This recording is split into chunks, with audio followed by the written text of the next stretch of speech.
something that is just like it just happens or like halfway through the relationship? Is that what you're kind of saying?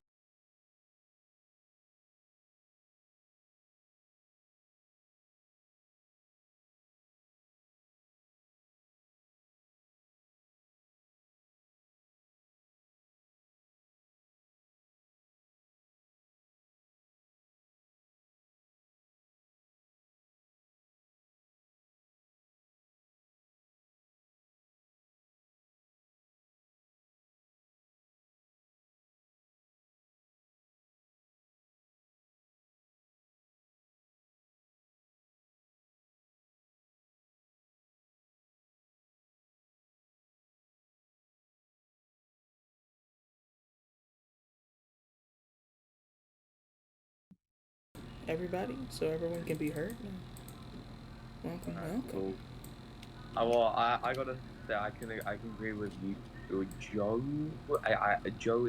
Sorry, I'm not good with names. Especially saying them.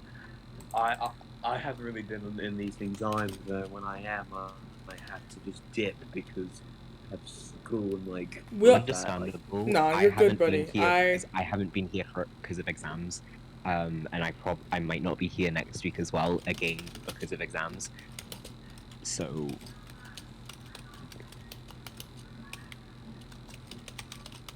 like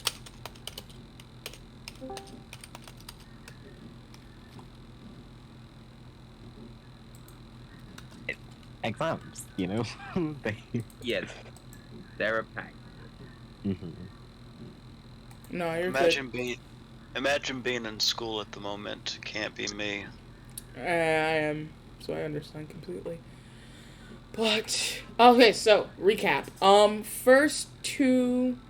Start without me, please. All right, love. First two things. First session we kind of just did like a sort of introductory piece. Nothing too big, nothing too bad. Just a hey, here it is. Happy Kwanzaa. This is what we're doing. Second episode, we finally got into making the maps. Now, some of you guys have seen my map already, but a lot of you guys have not seen the final part of the map. I did put in some, you know, makeshift maps that you guys can work with. I did try to like just help you out a little bit and show you all how to actually put the maps into place and so on and so forth. Um, yeah, little areas. Look at that. That's awesome. Anyways, yeah, so I just wanted to just show you guys that. And we kind of went over, and we have resources, by the way, in channels. So, for example, in the pinned messages, um, in the pin messages we have the world map links and the galaxy map links if you're going to be making a galaxy map, as well as other stuff that we used in class. I feel bad, but I didn't get a chance to go into galaxy maps and as much. I'm thinking when I have a lot more time towards the end of the summer, I will most definitely be making a galaxy planet map sort of mini Wait, what's a tutorial. galaxy map? So Don't mind me. I don't know how to, I forgot the proper, I think it's cosmology or something on the other, just like a map that kind of shows where all the planets in a galaxy line up at. Yeah. So yeah. It's sort of like a solar system map. Yeah, pretty much. Okay. Good evening, everyone. Mm. Good evening, Noki. Evening, Anoki. How you doing? G'day, Loki. So, I'm doing good. Just a little tired. But been a long day. Understandable. You caught me mid sip, so yeah, hello, Noki. Hello there. So yes, we are all going to be starting soon. Everyone get in get in stream, as well as the thing. If you don't know where the stream is, believe it's in announcements. Don't quote me. It is in announcements. It is. I think. Yo, hold on. I'll need to invite my alt because my phone's currently on my alt, so I can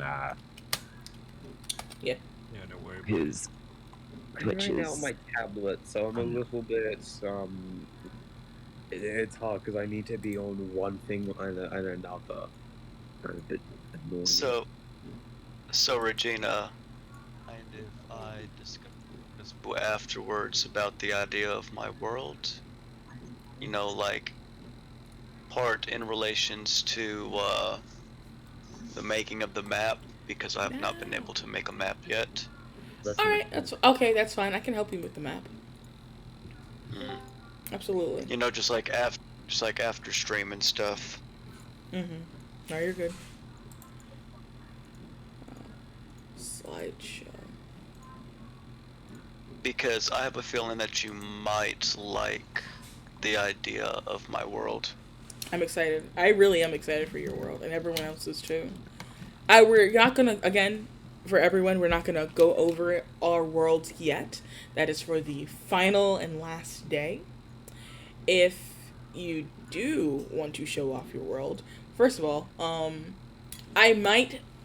Okay, I'll ask this question. In the general section of the server, would you guys like a channel called like World Showcase? Yeah. Yes. Sure. Oh, okay. So I figured. I'll add it right now. Mm-hmm. We're giving us so much work to do. And I'm gonna put it right above writing prompts. There you go.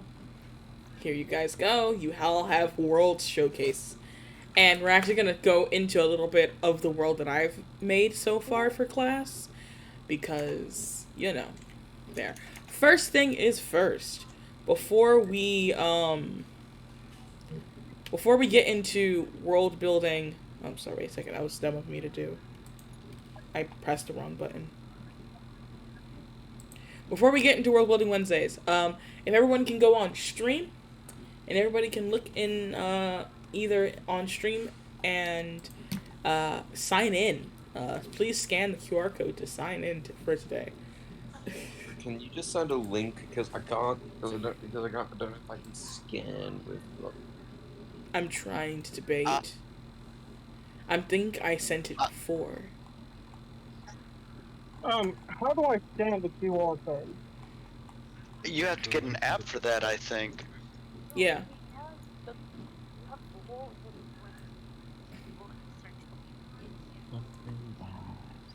Gladys, honey, you're really low. Is a no mic. What? You're really low. You can't hear me low? Yeah, I turned it to 200. I can hear you now, but barely. Still. I can't find the link to the sign-in sheet. If you can't do that, How about this? Let's all take a picture of the thing and then try to do a QR code scan later. Yes. Sorry. I'll what's the sign-in take sheet? a picture. I'll take a picture, and I shall post it in No Mic for us to attempt to sign in later. Yeah, come in. Thank you. And then we'll go here. Wait. So where is it?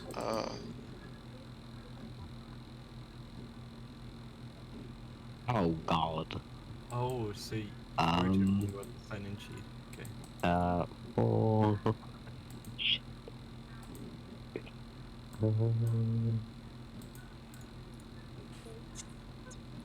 I almost forgot I changed my username. I had it on my freaking my other laptop. Wait, I don't look at it. They have real backgrounds on Discord. Bro. I took a picture as well. Why you say that? Lovely. No thanks. I don't want to up to Twitch. No. No.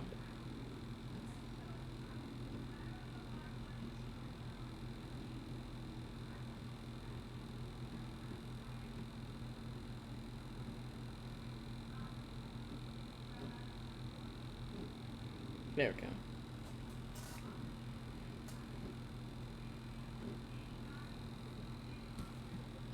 So is everyone ready for culture? What's the date? It's June 1st, right? Yeah. Yeah, June 1st. No, they just No. find out that I'll give you it's- guys a little bit to sign in. Oh, thank you, Rosie. Yes, I'm going to pin message. Do you hear how many cultism people have?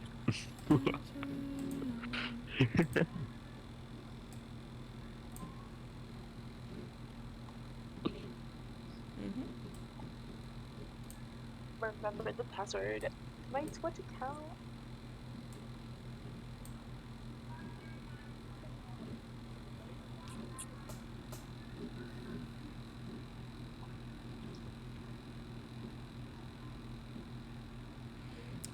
Jesus. Okay.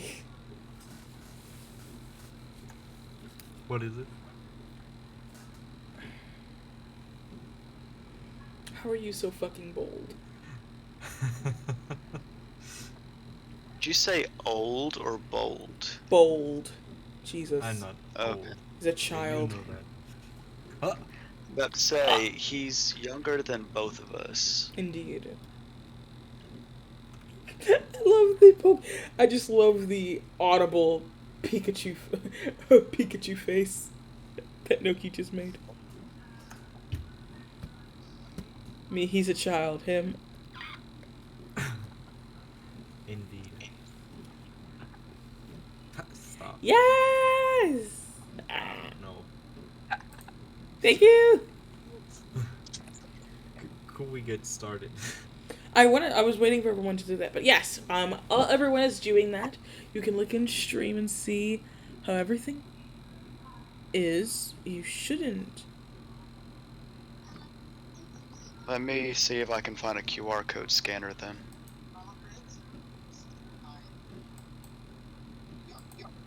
Oh, that's why I accidentally opened it. That was my fault. Here it is. Bam.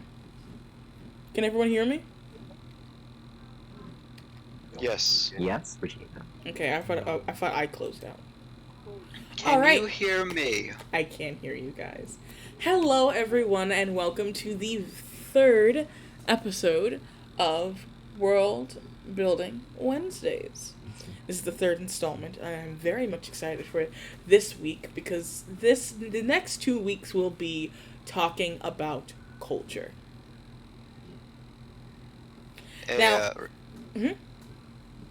Yeah, I don't want to slow things down, but can you try to pull up the QR code again so I can try to take a picture of it? It's in the Like Discord. QR. Yeah, you. There's a pinned link now. You don't need to Things down. QR. Yeah, it's just a link.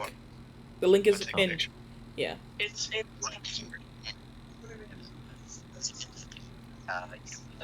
Somebody has a hot mic. Yeah, it's a link. The link is in. Yeah. No, someone has a hot mic. Lexi. Jesus Christ. No, not I you. The don't other, know what that the was. actual Lexi. What was all that? I don't know what happened. Jesus Christ. Something about a hot mic. I can hear myself. Yeah. Yeah, no, that's Lexi. I think just let them stay muted and let them talk in chat. It's okay though. Okay. But yes, today we're going to be talking about sort of an introduction to culture as a whole, as well as the type of societies that are in our own world, so that we can transfer that over to the D&D, into D&D, into world building as a whole. 2 announcements. I only put 1 announcement up here. It was just another one just to reiterate what we talked about last week. I already said this. I was going to make a sort of episode 13 where you guys can, to show how like players can interact with your guys' worlds. And for me, what I'm going to be doing is I will be running a one-shot, and 6 people from the audience will be picked. If you have, if you get at least 6,000 channel points. No, I'm going to say this on my phone with my my main Twitch account on my, because I am a moderator on my own stream. I have 7.8k channel points already. And by the end of this, I most likely am going to have 12,000. So, I will roll a d10 or whoever, or a d12 depending on how many people are in chat, and I will put that person's name, I will not say who, I will put that person's name into the Goblet of Fire, as much as everyone else's does, and those two people, maybe I roll 2 6s and 2 Nate, and you get 2 random votes. But anybody will have a shot if they are in VC. You know, the irony of the whole Goblet of Fire thing is that I just got my little brother to watch the Goblet of Fire, so... Did he enjoy it? Please tell me he did. He did. He said it was a lot better than it was in the Lego video game. Okay, that's awesome. I'm glad he enjoyed it. His exact words were that Cedric Diggory was the only Hufflepuff wizard to actually act like a wizard. That's fucking deep. Holy shit. But I think he's right. Not very wrong though. Like, no, because he's quite right. accurate. Keep in mind, my baby brother is in single digits. I'm not saying his actual age or anything like that. But No, you're good. yeah, he's a baby. him. But yeah, Yeah. kudos, absolutely. Oh, and the second announcement, I forgot it. It left, came back, left, and came back again. Second announcements. Fuck it, left again. Having an off day, Regina? Indeed I am.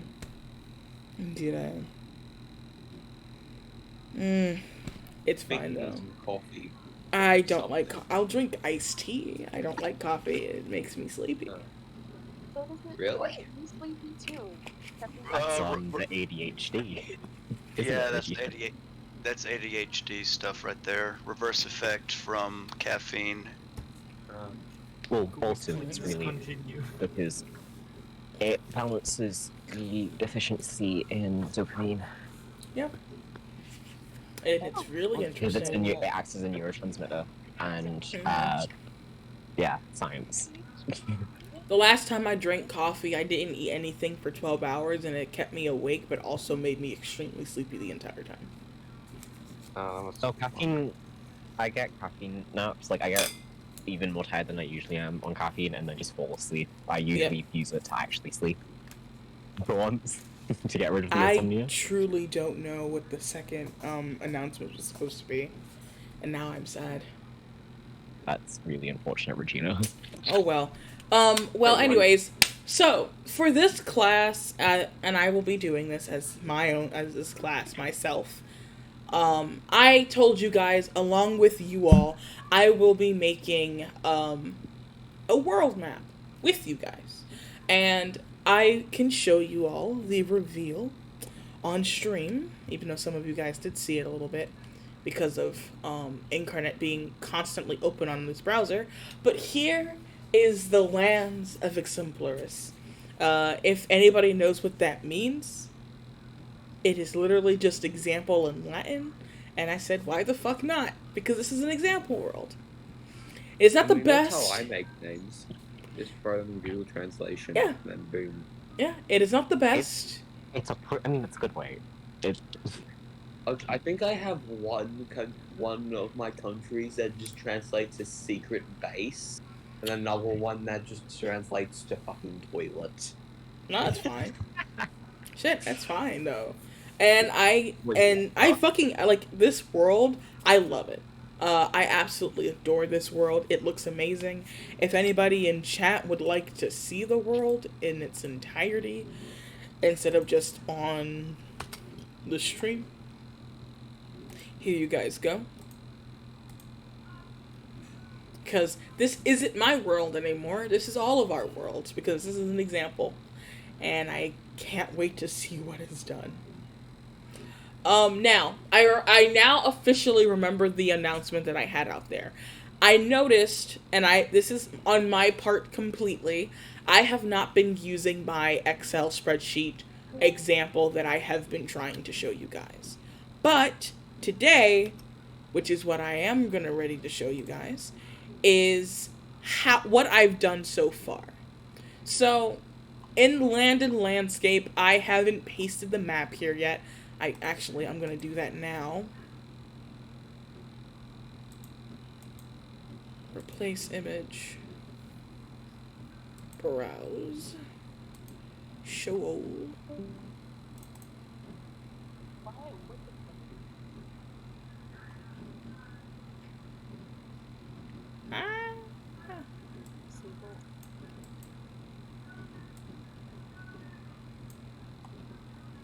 It should have replaced it, but it didn't.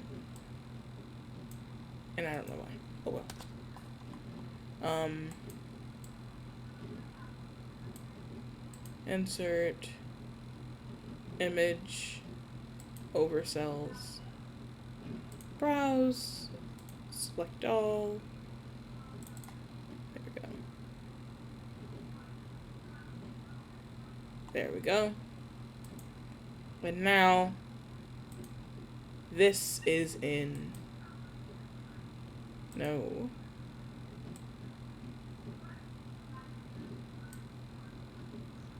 Why can't I? Fuck it. I don't even know why.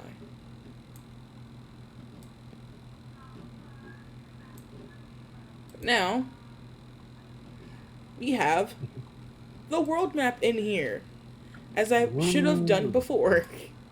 And I did add some places. These are all the names of the countries in there. I currently have not 8, but 10 countries. And I have different races to go into different areas, except 3 of them, which might just be a melting pot of all the races. I did not want there to be too much, and also too little in this. I might make it where tieflings might be in this area, but it would make no sense. And I'm still going through it myself because, hey, it's also to just kind of show you guys that you are not going to be restricted beyond beyond Wednesdays and Wednesdays only. So please work on this map all week. I have been working on this map nonstop all week. I have redrawn lakes, and I should redraw a 3rd lake, but I kind of like it. I'm going to keep it that big. I don't know why, but it just looks nice. Like, I've been, like, working hard just to try to figure out what looks the best. And surprise, surprise, I did. But yes. Any questions, comments, or concerns before I move on from this? Nobody? Alright. So, share. Yeah, so this is the Land of Exemplaris. And this is the realm that we will be working in. And I called it Lands of Exemplaris because it's literally just the lands of examples, which it basically is. And this is where we go on. Culture. Now, as I said before, kind of a bit, the topics that we're going to talk about that specifically are about culture is aspects of culture, types of societies, and urbanization. So, urbanization is going to be next week because just the topic alone of urbanization is so dense that it cannot be covered by itself. Aspects of cultures and types of societies is easy enough to talk about in the same 3-hour span. And how we're gonna split it up is that the first hour or so we're going to talk about the aspects of culture. The second half is going to be talking about types of societies, and then the third third of the class is going to be us actually working together as groups, or just coming around to have some type of ideas together to figure out how we want culture to work in our world. Because I kind of thought about it last week, and I even have a bit where races will come along, and you'll see why we'll kind of like sort of haphazardly talk about everything at once. So to first start off, the aspect of culture. The culture wheel has many different variations as it explains and analyzes the different aspects of culture. Now, if everyone looks here, you can see what the culture wheel is. The culture wheel shows what are the parts of culture? What does make up a culture of any given people? Community, knowledge and stories, language, traditions and rituals, techniques and skills, tools and objects, the arts, foods and drink, and values. Now, most of the stuff here we are going to be talking about for the rest of the class. We're going to be talking about in more detail language. We're going to be talking about in more detail tools and objects and knowledge and stories especially. And that one we'll touch on lightly, but that's still going to be a big topic that we're going to be talking about. And that's really because culture is everything. Every single thing that we do, every single thing that we say, and how we act to what we identify with is culture. When you see like the biggest thing I can think of is seeing the Spider-Man symbol and seeing how that like is, and even seeing like a sort of, what is the shape, like a head-shaped creature with two oval white eyes and like is it oval white eye? Yeah, oval white eyes and like blue pigment somewhere in it. You know that's Spider-Man. And that also falls under symbols, which we can't really get into here, but we are going to be talking about in some form and fashion. Now, before I move on to the next slide, does anybody have any comments or anything like that? But where would folklore fall into culture? Yes, folklore is literally knowledge and stories. Oh, okay. You gotta think about it, lore. I gotta say that there's some pretty really like cool folklore in like just in general. Do you know that folklore is like was stemmed to teach children things? Mm. So like Little Red Riding Hood was to teach kids not to trust strangers, and that's honestly one of the reasons like that for that story. Like speaking of like folklore in that story, that's one of the reasons why I start off my storybook campaign with my players dealing with Little Red Riding Hood, because I'm teaching them the morals of the story, which is you don't trust strangers. You don't There's also that go off the path. There's also this one, like the one folklore, the one like the Wings of Wax. I can't remember that one for how like Icarus. That's Icarus. Yeah, Icarus. If you flew too high, they would melt down, and they would melt. If you flew too low, they would become too heavy to actually fly. That's sort of like the idea of not trying to shoot too high, but not trying to shoot too low. If that makes any sense, like not trying to do your best and trying to do your best in just just very extremely. Absolutely. Like, you are the best. Mm-hmm. It's like I am the best or I am the worst. It's like a middle ground is the best ground. Absolutely. Those are things that we will be talking about as well. When we think about culture for our world, and we can even add onto the culture section in our Excel spreadsheets if you are using that. If not, we'll just make a normal run-of-the-mill thing. But when it comes to like stories especially is going to be something major. Like for example, for my world, for Exemplaris, you're going to see that one section of the world is merely a myth. They think the world is exactly that one island. They don't care to think or care to ask any other questions, even though they could literally just go down out of the island, go into the section below, And they're in content, basically. yeah, absolutely.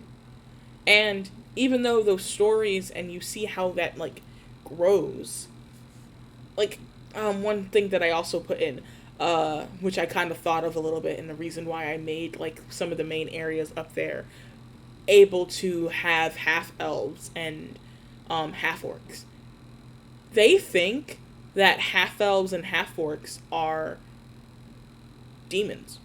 They think that those creatures were ashamed, were like some person in their family was cursed, and one person had ears too long, one person had odd colored skin, and they were cursed with that. Somewhere, somehow, the mighty fates cursed these people with having what some of their humans being cursed. That's a story as well. That falls under what traditions and rituals are. That falls under language and how people speak about half orcs and half elves. What are the names that they call these half orcs and half elves? Because imagine going one place and being called one thing, and then you figure out there's an entire world out there, and you're not called this one thing. You're called something else. Yeah. In Like orc how, language. Yeah, continue. Go ahead. It's also sometimes like fuck. Sorry, I'm trying to think. Word. You're good. Like sometimes they will call all people certain names, like how you were talking about, like elves and half orcs. Or they might like come up with like geography terms, like things like green skin. That's one that's been used. Terming of pointy ear or like pointy eared. Just like insults if they like look down upon them. Although I think that's already called, because that's more racist. For elves, like a big common one is knife ears, and I think that they would call that humans in that pocket dimension area would call like half elves not knife ears. That would be their derogatory term for that group, because there's nothing else to call them. Haha, look at them, you have knife ears. This character's like, okay, I'm gonna run away. I don't want to be here anymore. They see that they stumble across the building in the middle of the edge of the end of the world, and that has not been shown or seen to them in a while, ever in their life. They go through it, and they accidentally stumble into, for some reason, a woods. And they're like, oh, this is just a continuation of the woods. I've never been in this part before. And they go down and they say, oh, a town. That's not my town. And they find new things. Like, you see, like, even though that's just me slightly rambling, you kind of see how, like, culture affects everything that everyone does. How those traditions and rituals, how those techniques and skills, how they use the arts, and how they use their food and drinks, and their values, and their language all come together to make culture as a whole. And also, as well as everything that we're going to talk about in this class for the rest of the group, for the rest of the while. Now, Wish I could be there to listen to it all. No, it's just that I won't be. That I'm just gonna be dipping soon in like other like. No, you're good. 11 minutes. Bro, if you have to dip, it's fine. As long as you come here and you acknowledge it, you're fine. The VOD will be on YouTube and on Twitch, so you're good. You're okay. Now, does anybody else have any questions, comments, or any concerns before we move on to the meat of today? I shall take the silence as a no. Yeah, I'll take the silence as a no. Oh, great. I didn't hear the question. Huh? Hear the question. You are really low, hun. I'm so sorry, but you're really old. Young. Was the question? You have a question? No. Was there a question? No, I was asking if you had a question.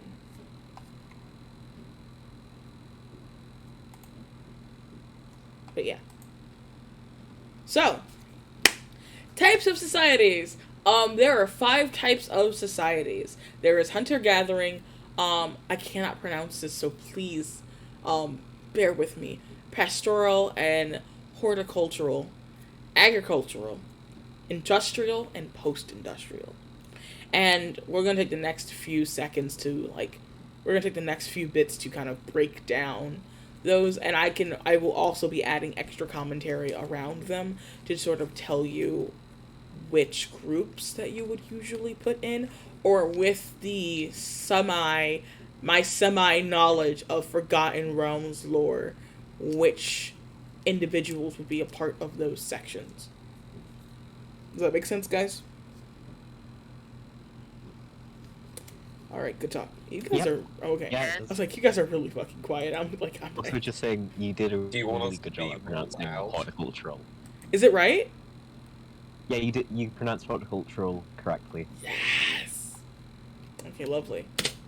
All right. Hunter-gatherers. These are small and simple societies in which people hunt and gather food. Because of all of these societies have few possessions, society is I cannot pronounce that word either. I know that word exists. I cannot pronounce it. And degrees of inequality are very low.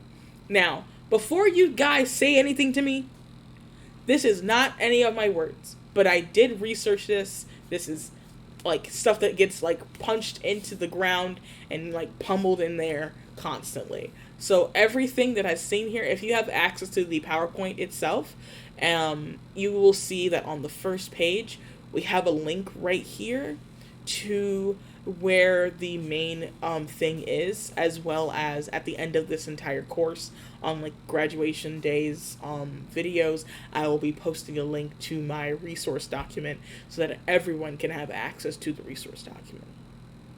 Does that make sense? Yep. All right. Yep. And hunter-gatherers, from what I have seen when it comes to Dungeons and Dragons, the usual person that gets associated with being hunter-gatherers for some reason is orcs. I'm going to be completely honest with you. It makes sense in the context of Forgotten Realms. It makes sense in the context of fantasy, but I am a person, and my party people who have been in my D&D parties before can attest to it. I love making orcs that have gone through urbanization. Specifically, I have in my Morsel Biltis world, there's an entire area that is dedicated towards orcs that have gone through urbanization, and it's great. And I personally love it. Regina does like the big green boys. Oh, I love the big green boys, because this is me personally, but when I make orcs as NPCs, I don't make them as normal orcs. I make them as orcs specifically. I'm a big fan of Warhammer, and I really like just the idea of orcs that just are blessed with some sort of weird power, but they're just too dumb to use it. You know what? I really love looking at the differences between urbanized and non-urbanized races. Also, Warhammer orcs, all of them to bits, and their reality warping abilities. Yes. But Regina likes the big green orcs for a different reason, though. So. Yes, I love them because I love making characters that hate them. Regina is my baby. We all know I about love Regina, her. you know. Well, I know, but let's just talk about her. Bro, she's amazing. 10 out of 10. You know, she has trauma. Who cares, bro? We love my baby Regina. 10 out of 10.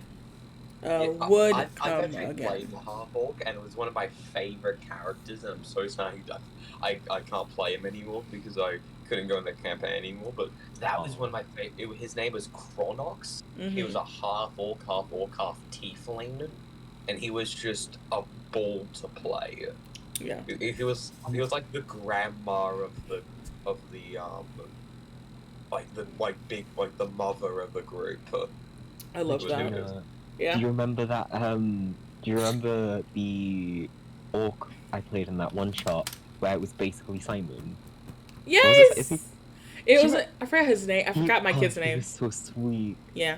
because he was really stupid, but in like a nice way. Yes. Like he just likes people too much. I love orcs, and that's why it annoys me when I see like people only whittle them down to hunting and gathering. Like, don't get me wrong, hunter gatherers is a good thing to have in your world. It is perfectly fine to have that in a world, but when you fall into stereotypes, and like I give the example of hunter gatherers being orcs as because that's the best example possible, but at the same time, why aren't elves hunter gatherers? I feel like they would be. Elves, I mean, like wood elves. Wood Yeah. elves are definitely Wood hunter elves. gatherers. Wood elves are hunter-gatherers. Eladrin elves are also hunter-gatherers because they are nature elves. Mm-hmm. Also, can I just Drow people- are hunter-gatherers. Yeah. I think a lot of people forget about the physiological effects of diet and how right. So in a hunter-gatherer society, they often have a less developed culinary, what's the word? Palate, yeah. And they're often eating a lot less cooked things, lots of tough foods.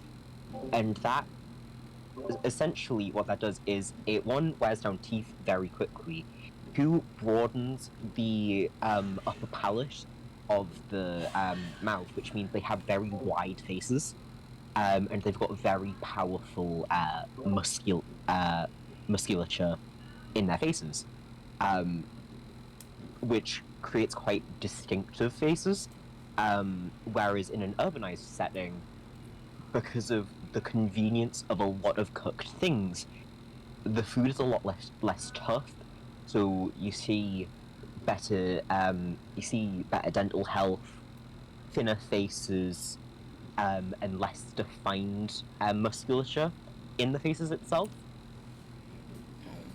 which is quite a cool thing to look at. It also, you can look at the difference between health as well, because there are certain benefits to the hunter-gatherer diet than the urbanized diet, but there are also drawbacks, because in the hunter-gatherer one, they are more susceptible to certain diseases, because it's all wild things, and they're not controlling the contact between that, between like things in the wild, which means they are at risk of diseases and parasites a lot more than in an urbanized area. Whereas in an urbanized area, you're more looking at malnutrition and deficiencies in certain nutrients because of the ease of access to certain foods. People always go for what they like, Absolutely. which sometimes leads to unbalanced diets. So hey, I know y'all. Sorry, I'm looking at chat. I'm sorry, I was looking at chat. No, but yes, I agree with everything that you just said, and honestly, it was well fucking said. I'm sorry that I zoned out for like 2 seconds. Yeah, another thing that just like I want to make a comment about, like when we were talking about like the orcs being like stereotyped as hunter gatherers, you could always have it where you actually have it in the story itself that there are like loose stereotypes of like orcs, or heck, maybe even goblins. So, like, oh no, I do have that. Like for example, for my story, my Morsobiltis campaign, for that world, for the world of Morsobiltis, there was a big split between two types of between two sections of orcs. All of the orcs were in one area and they were into slavery. The other orcs were not. And they said, ew, that's some stupid stuff that you're doing. We're leaving. And then they colonized an entire other area. Basically, there is similarities between the two of them. But those similarities are also wide apart as well. It's sort of like I don't know, like when some of the Danes were Christianized.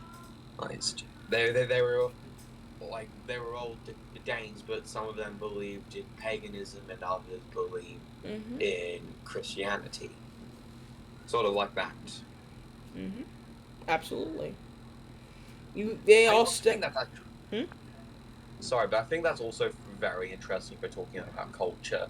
Like the idea of culture, of like two like let's say you have like a town or a city, and they all come from originally the same culture, but then they change over to like a different culture. So there's like that conflict in like a town or like the same race, which is really cool.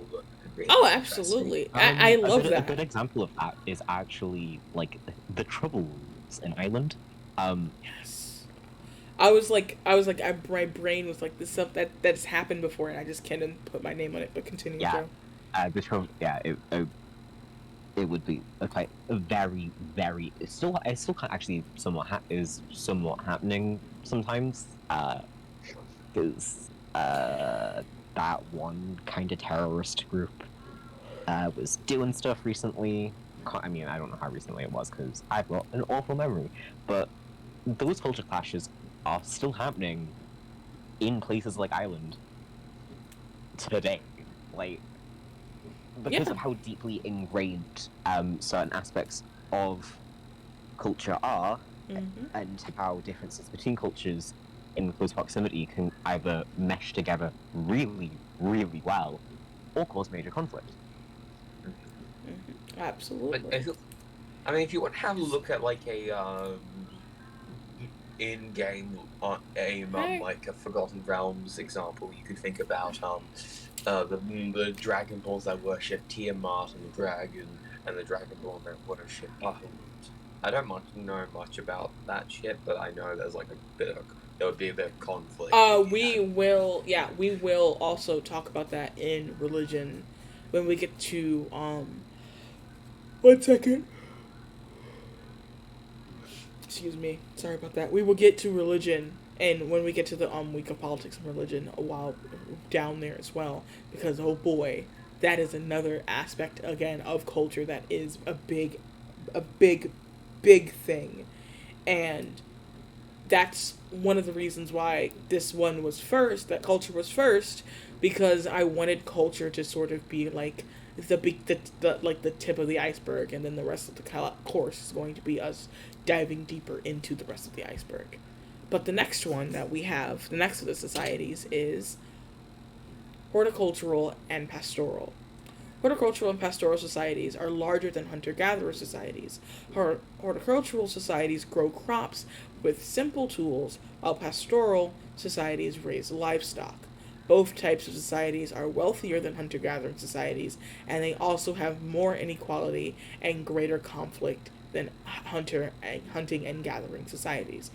One thing I want to keep in point, this section right here, they also have more inequality and greater conflict than the previous.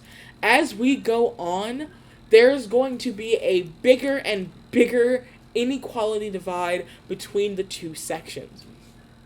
Since I'm doing a medieval world, the biggest that I'm going to get to, I think, is going to be at least agricultural. And that is it. I might have like one major big city in the middle be like slowly making its way to industrial, but I will not have anything past post-industrial.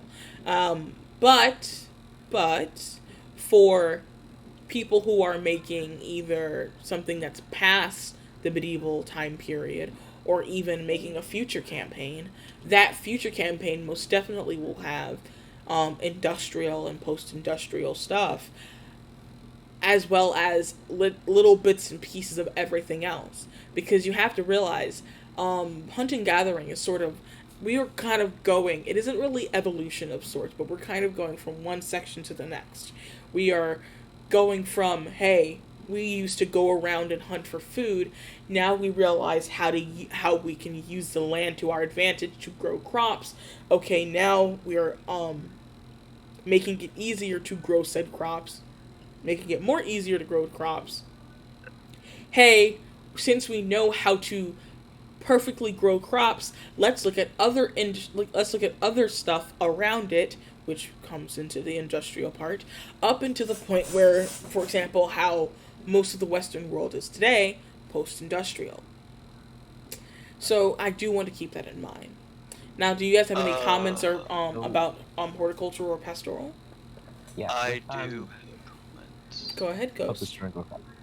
No, you go ahead, Joe. You began. No, Okay. Ghost. Go first. Ghost, you can go. No, Joe, Ghost. go. I- Joe. I'm going to fight both of you equally. Ghost, go. Dang it. Please. Just a added knowledge.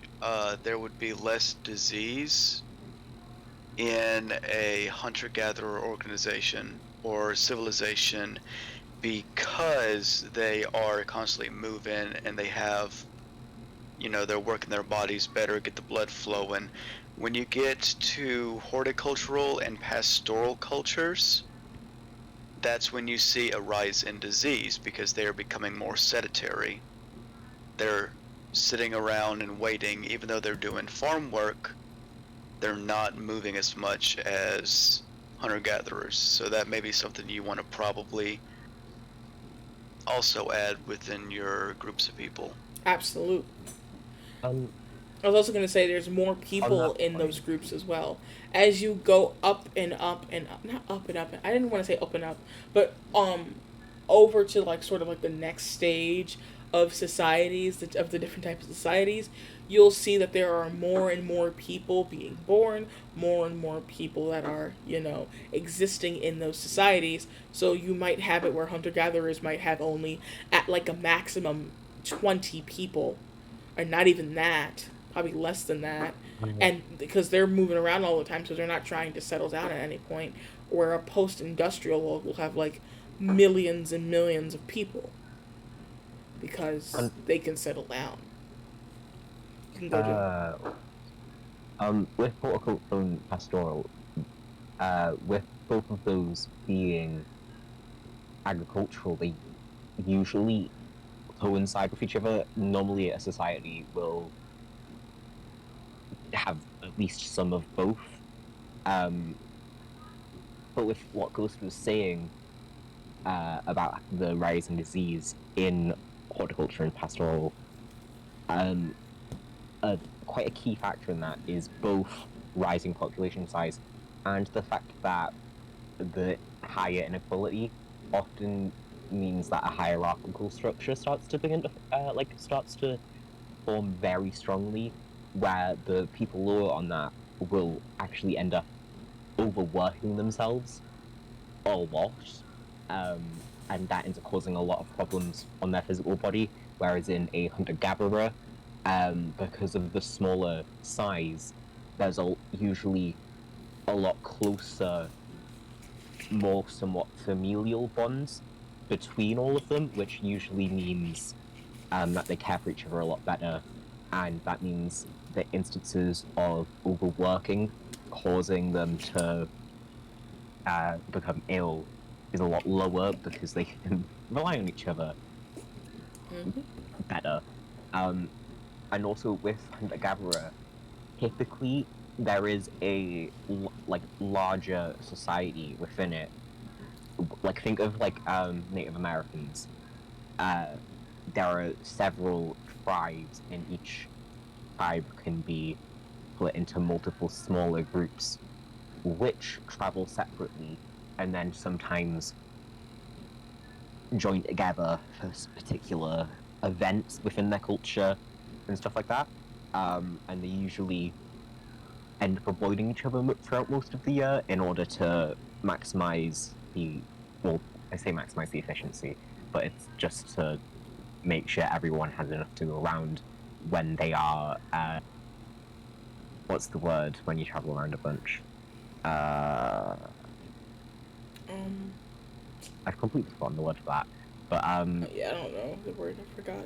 Sorry, I thought that I was unmuted. Nomadic. That's the one. Thank you, Ghost. Nomadic. Usually hunter-gatherer chupacabras are very nomadic, and they end up avoiding quite a bit other groups so that they don't interrupt the natural cycle that ends up being created, where they, after taking like what they need from an area, they move on as to not damage it too much. Usually they try not to intersect, because that would disrupt the natural pattern, which usually causes like either there not to be enough food or to an area to produce less than is needed in the following years. So Yeah, absolutely. So that was horticultural and pastoral. They, as Joe and as this says, they kind of go hand in hand. Now, the second one is agricultural. Now, these societies grow great numbers of crops thanks to using plows, oxen, and other devices.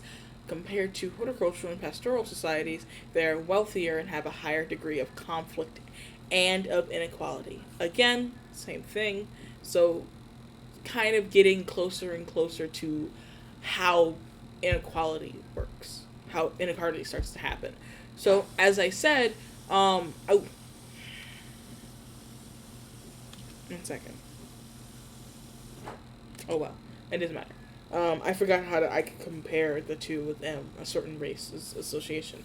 But this one in general is kind of where you kind of stop at, or you kind of start going towards like the Industrial Revolution, how the Industrial Revolution is in like the God, I know this. I should know this. The Gilded Age.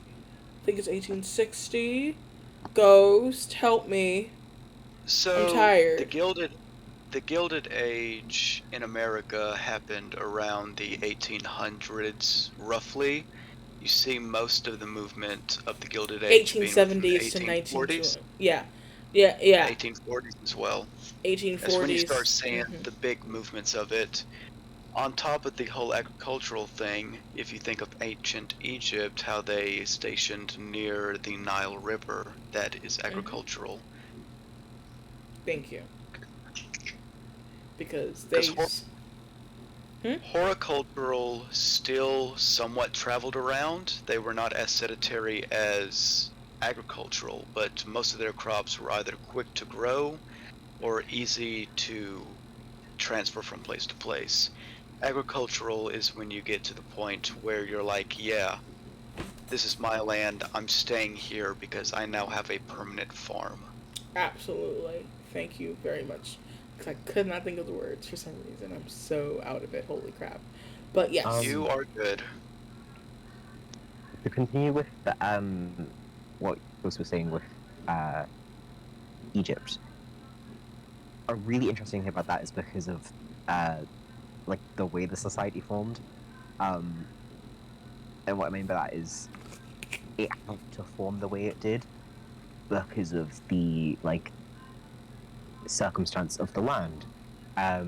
Most of the land was inhospitable. It was a very dangerous desert where you could not feasibly live in most of it, which meant the Nile was pretty much the only place they could live next to, because water meant life, which meant there was no way for nomadic cultures to form, because there was practically nowhere else to go.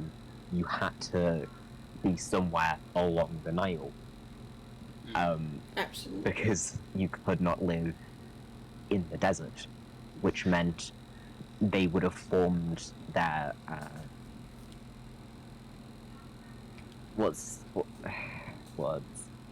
they would have you're going good. They would have went quite quickly to agricultural because of the circumstances of the land. And that's another reason why I'm going to just cut you off there so we can keep going, but that's another reason why I say it isn't sort of like, oh, look, this culture evolved from hunter-gatherer up until agricultural. No. Sometimes, as Joe literally just said, You just start off that way because of the circumstances of the land.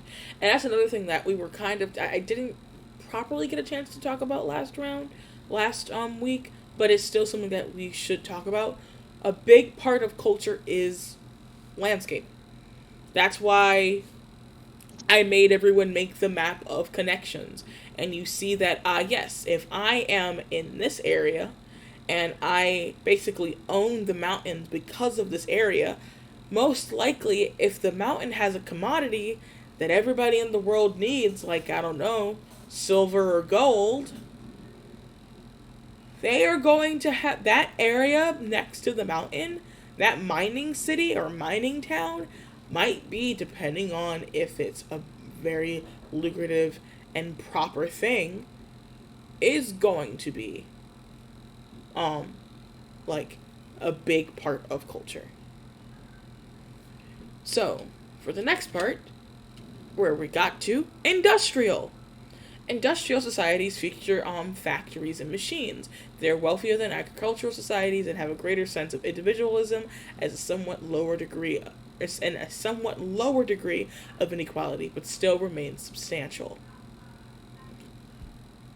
I don't completely agree with this, but I did want to get this directly off of the website because it was very informational. But particularly towards this, somebody's at my door. So you know what we're gonna have? We're gonna have a little break. We're gonna have a little break, and I'm gonna do that. Okay, I'll make and my I'm gonna comment mute. button. I'm gonna mute myself, and you guys can talk. I guess we can talk about certain things about prior cultures that we have talked about then. So, Joe, what were you trying to discuss about before getting cut off? I think Regina put it quite well. She pretty much continued on from what I was like. I was pretty much done anyway, but I like brain no work. Tell brain to work. I wish I could. But yeah, like my main point was that like the geography of an area heavily impacts on the kind of society that develops.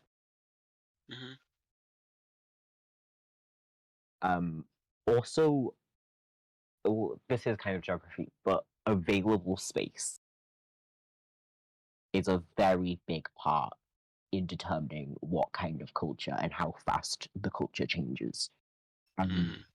Because that will change population density and so forth. Like, so the Pacific Archipelago, also known as the British Isles, even though Britain is, or Greater Britain is only the big island.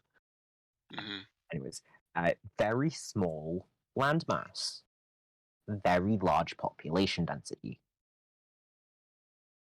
Large population density wasn't always true, but there's always been a distinct thing where there was very few people, and then in some areas, very, very densely packed because of the way the society developed. Like, if you look back to Anglo-Saxons, which is like how far back would that be? Anglo-Saxons would be about Nordic. Like 17th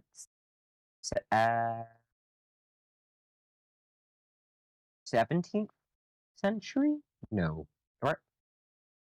Maybe. Oh, honey, you need to go farther but, like, than if you that. think after that, there was like there was a very big difference in the culture of the agricultural area and the urban area.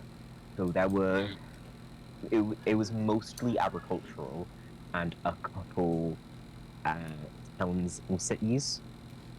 In the towns and cities, there were a lot more like bartering and use of money.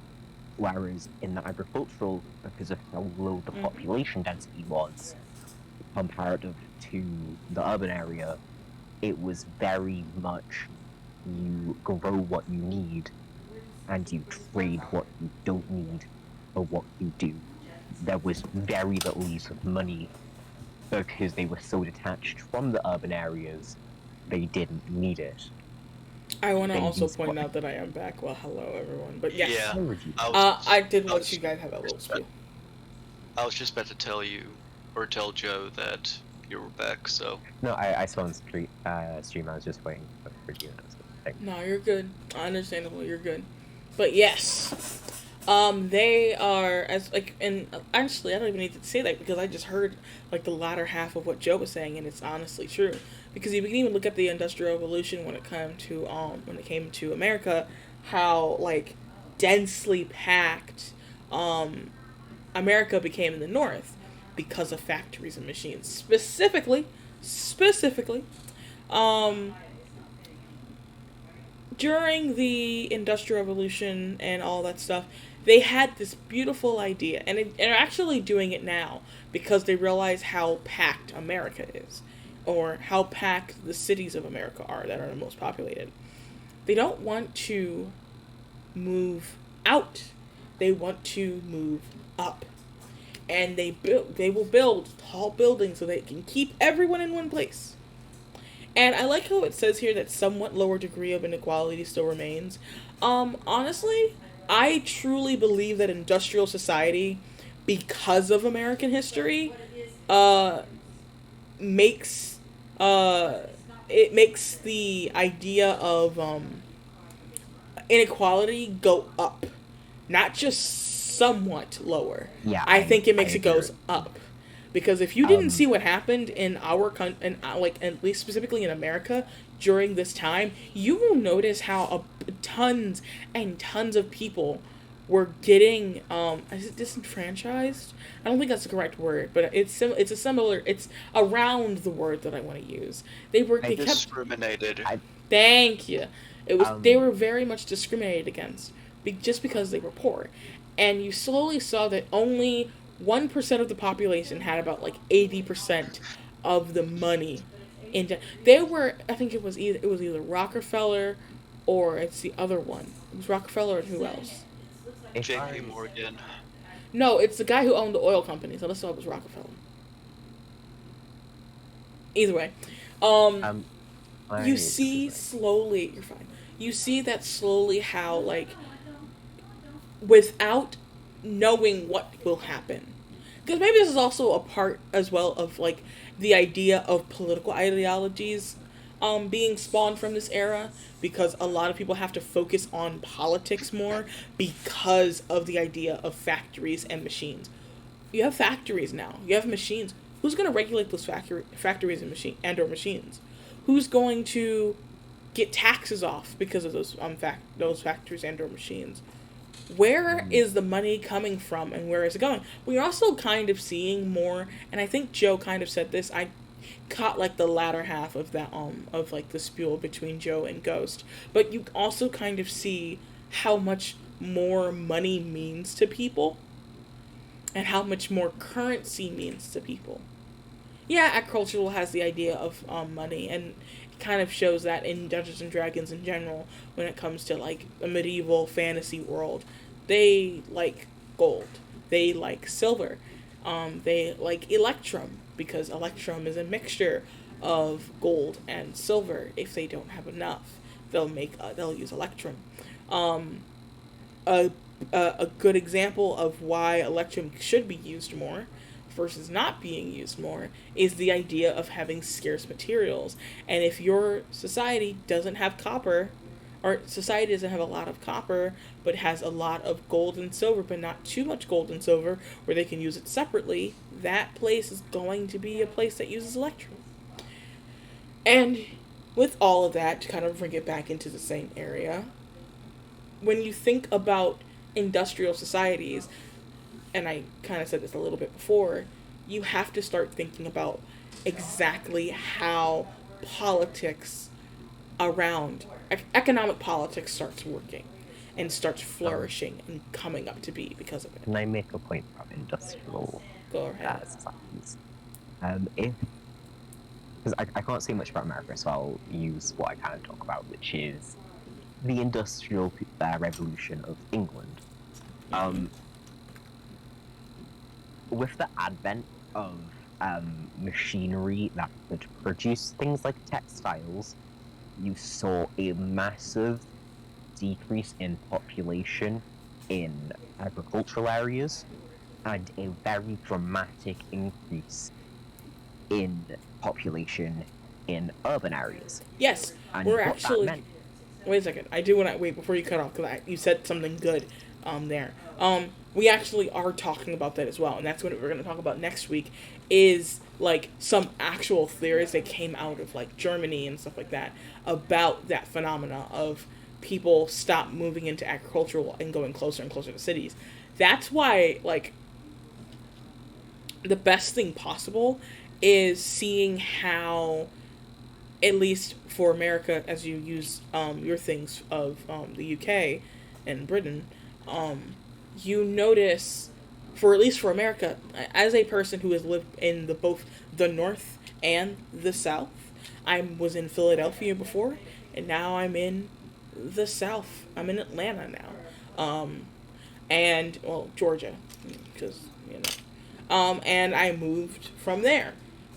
Philadelphia, everything, there's center city, there's the outskirts, and it goes from there.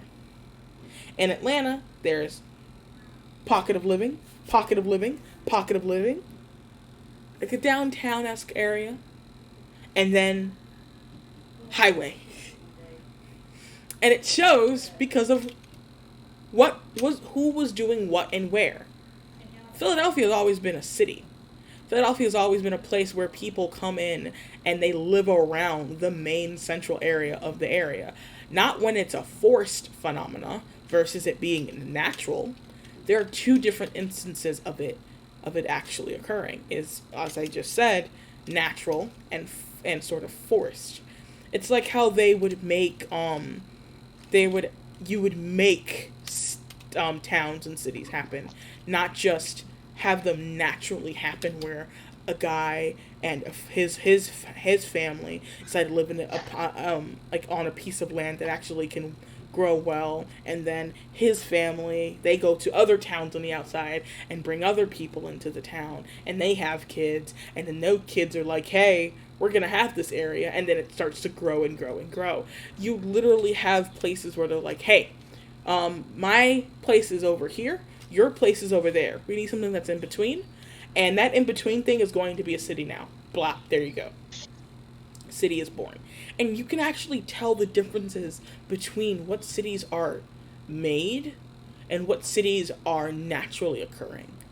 Philadelphia is a naturally occurring city. Atlanta, Georgia is not a naturally occurring city whatsoever. They moved the capital of like Georgia like 3 to 4 times. It is not a natural phenomenon whatsoever. And Joe, there you go. Oh, Ghost. So, just like background thing, I know a lot about the Industrial Revolution, stuff like that. This is literally part of what I studied, like, a lot throughout my entire university career. Mm-hmm. That's why I am refraining from talking about industrialization much, because while I do have a lot of information on it, I can literally talk about this certain thing for months on end and still not even crack the surface of industrialization.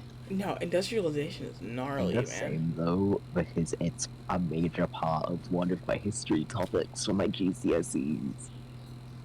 And I am in neither of these parts. I am, as a U.S. history student, I focus on 2 aspects, and it is Reaganomics, the 80s, and the 50s. The 80s and the 50s. And if you want to talk about pre-Civil War, I am a big fan of the American Revolution, and know that it's not because of Hamilton. It's partly because of Hamilton.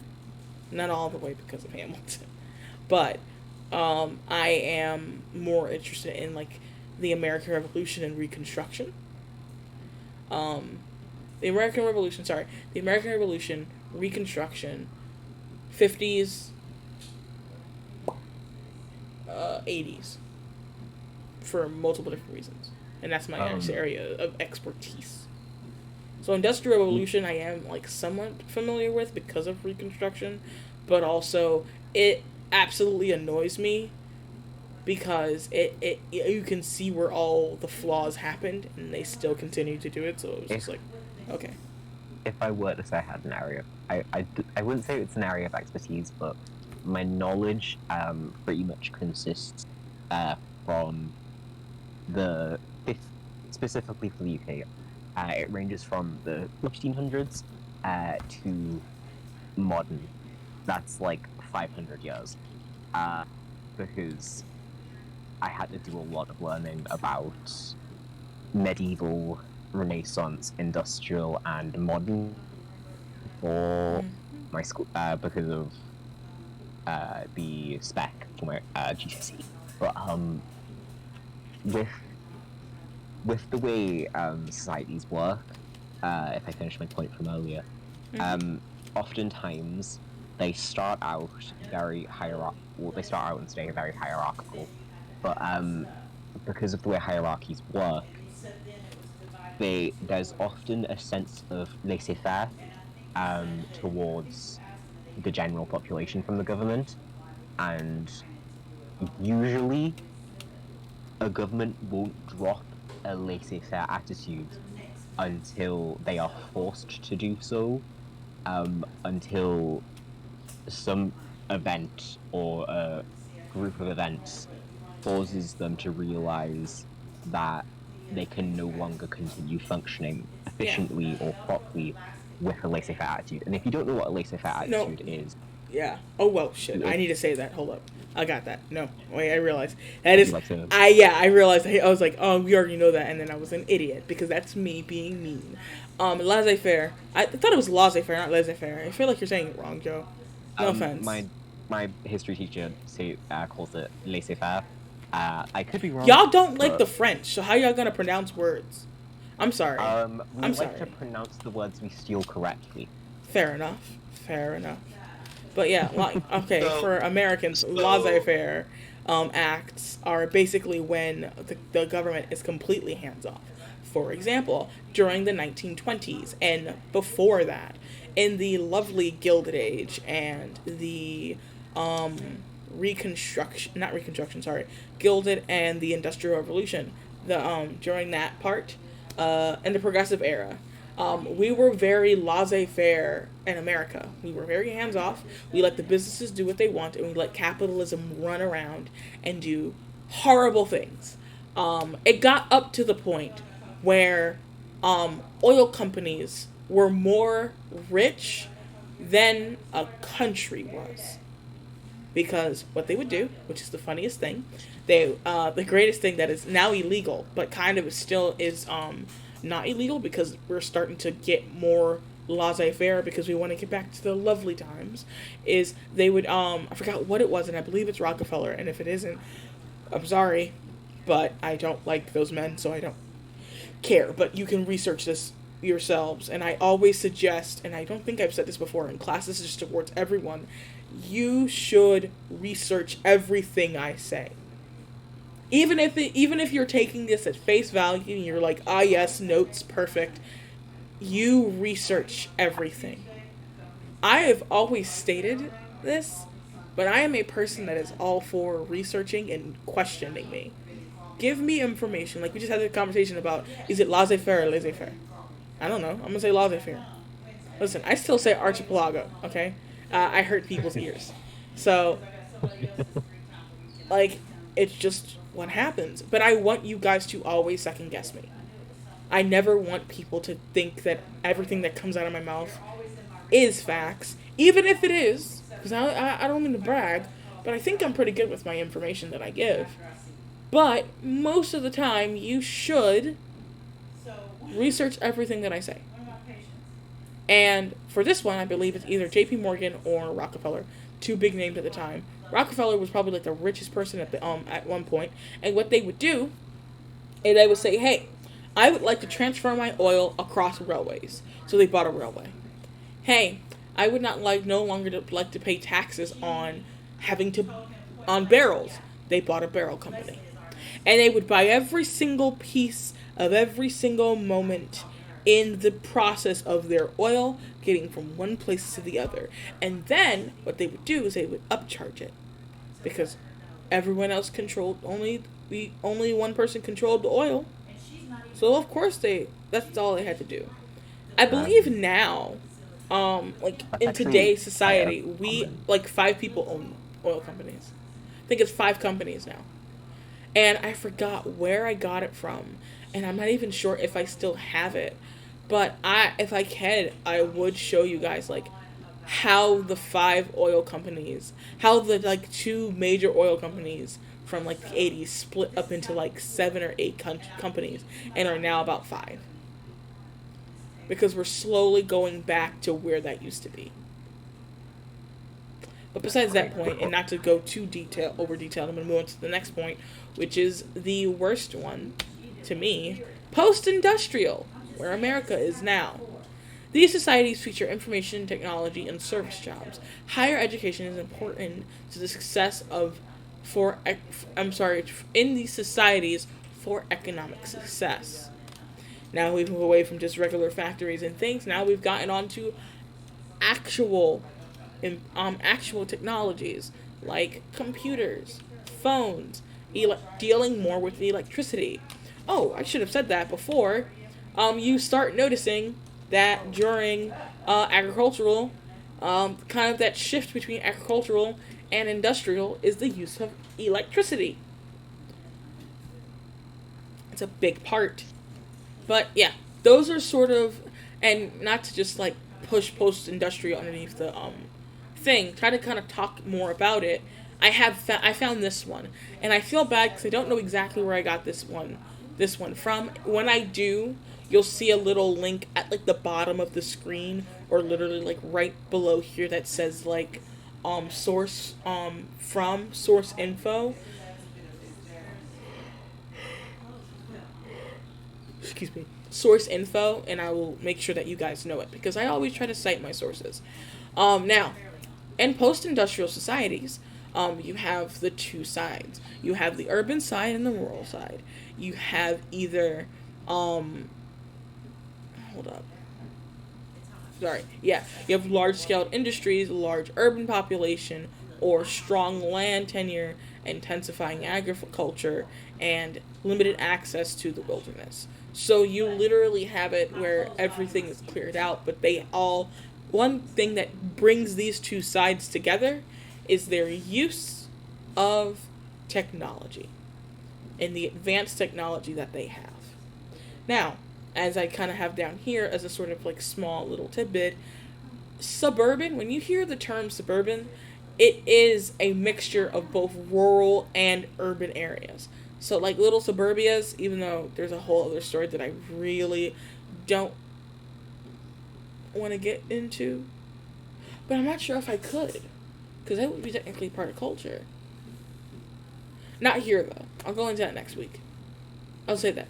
Someone write me a DM talking about how I'll talk about suburbia in America and and suburbs and how suburbs evolved in America and why they came to be. Because that'll be fun. But yes, those are the 5 areas. We have hunter-gathering, horticulture and pastoral, agricultural, industrial, post-industrial, and a sort of explanation of how urban post-industrial societies look and rural post-industrial societies look. Now, let's get started. Everyone now, open up your Excel spreadsheet, your Word documents, your PowerPoint presentations, and what exactly these things are that you use for writing your culture. We're going to go to culture area. We're going to go to this little thing. And we're going to fill this out as much as possible. Now, for me, I already kind of had this idea. So we have dupe, dupe, dupe. Because we kind of already have, at least, we're going to all look at this and how we're going to go deeper into explaining your cultures in your world. Because at first, right here, it's just simple. It's just type of societies and descriptions. Kinda what I wanted you guys to more so think about, just for this week, because we're going to also come back to this next week as well, is how, and this is going to honestly be part for your description, how are these areas hunter-gatherers? So, like, for example, I have my world map here. I show right panel. No. So, I have my world map here. Everything's edited. Nothing is selected. I can't select anything. Only thing I can do is just zoom in and out. In and out. Right? So, I'm going to start off with, actually, somebody roll me a d10. D10 use? Mm-hmm. 10. Oh, you gave me a present. We're going to be... 3. I got 3. Okay. 3. Spartan. Hi. Oh, hi. Okay. We are going to be looking at Zustria, and Silverune. Zustria, I'm not sure about, and Silverune, I am sure about. Silverune is going to be the home of dwarves, halflings, and dragonborns. Or, specifically, half-dragons. And oh boy, are we going to have fun. So, for this one,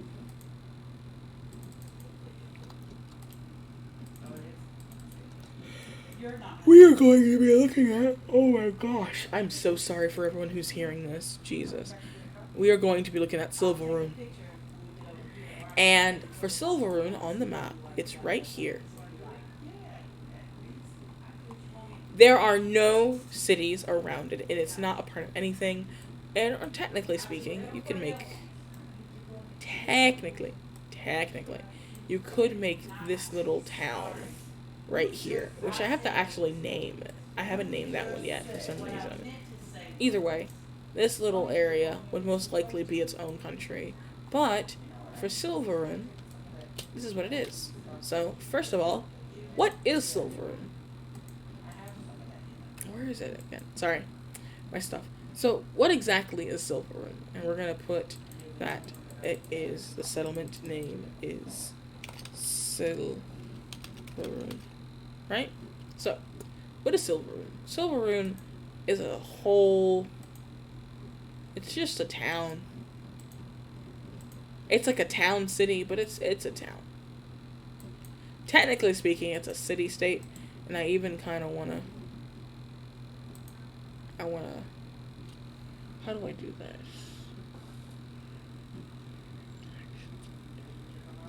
I think it's data validation. I'm gonna even put here city state. So now I'm literally putting in now. There we go. And I'm going to copy this. I'm going to just copy this down.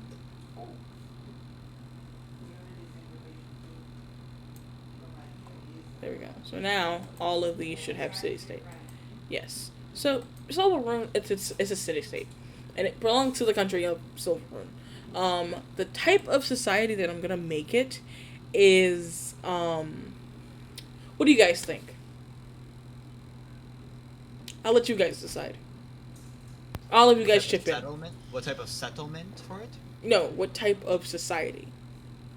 Hunting, gathering, horticultural, pastoral, agricultural, industrial, or post-industrial. I know for a fact that I'm not going to be using industrial nor post-industrial, but I could if I wanted to. Silverune, right? Yeah, it's Silverune. Okay, so you said this was... the home Dwarfs. of dwarfs, dragonborns or half dragons, and Okay, so what I'm thinking is It's gonna be a knowledge because of based dwarfs thing. and stuff. Yeah, very Halflings. much knowledge based. Yeah. I'm guessing they're And gonna also pride applying themselves of knowledge. on- Also Yeah, the I was gonna applying say of I'm knowledge. guessing they're gonna pride themselves on application of knowledge in terms of stuff like technology. So somewhere between industrial and agricultural. all right, we'll make Um, we'll make industrial. Also, based on the location of Silveroon, with it being so close to mountains, I'm also going to say that it's most likely going to have a very dependent economy on mining. Well, no, it is. That's why the dwarves are there. Yeah. It most definitely is going There to be. is an That's existing species called the Vidalkins Mhm. from Raven's Crest thing, and already I'm getting their vibes because it's like reasoning towards perfection, where it's basically like, okay, everything's not perfect, so we're going to learn and record everything that we can. Like, as soon as I heard Silveroon, as well as like dwarves, Dragonborn, and the pursuit of knowledge, that's immediately what I thought of. Like, oh yeah, every single it's going to welcome in any learners. It's going to make sure to promote people to explore and to experiment and do all that sort of jazz. Okay. Yes. Now, two things. First things is first. We answered the last question. We half answered the last question. We have not answered the second or first question. Because those two questions are going to be answered tomorrow. I mean, next week.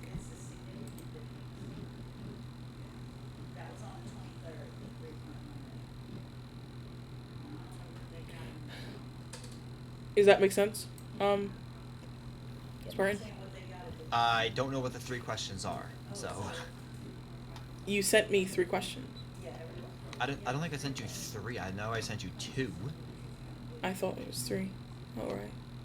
Yeah, so it was 2 because I asked between the difference between culture of the land and culture of the people, and then how do deities affect or direct culture, and then I made a comment saying like different body structures could potentially affect culture and stuff.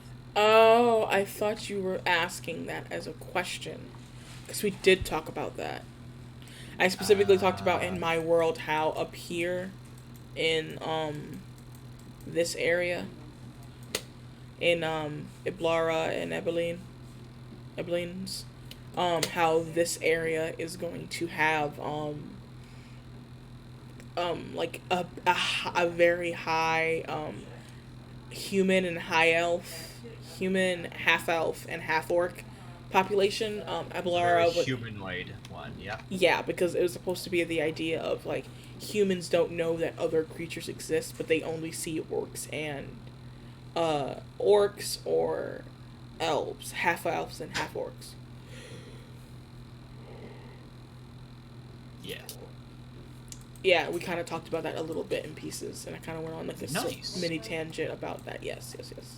But yes, Silveroon.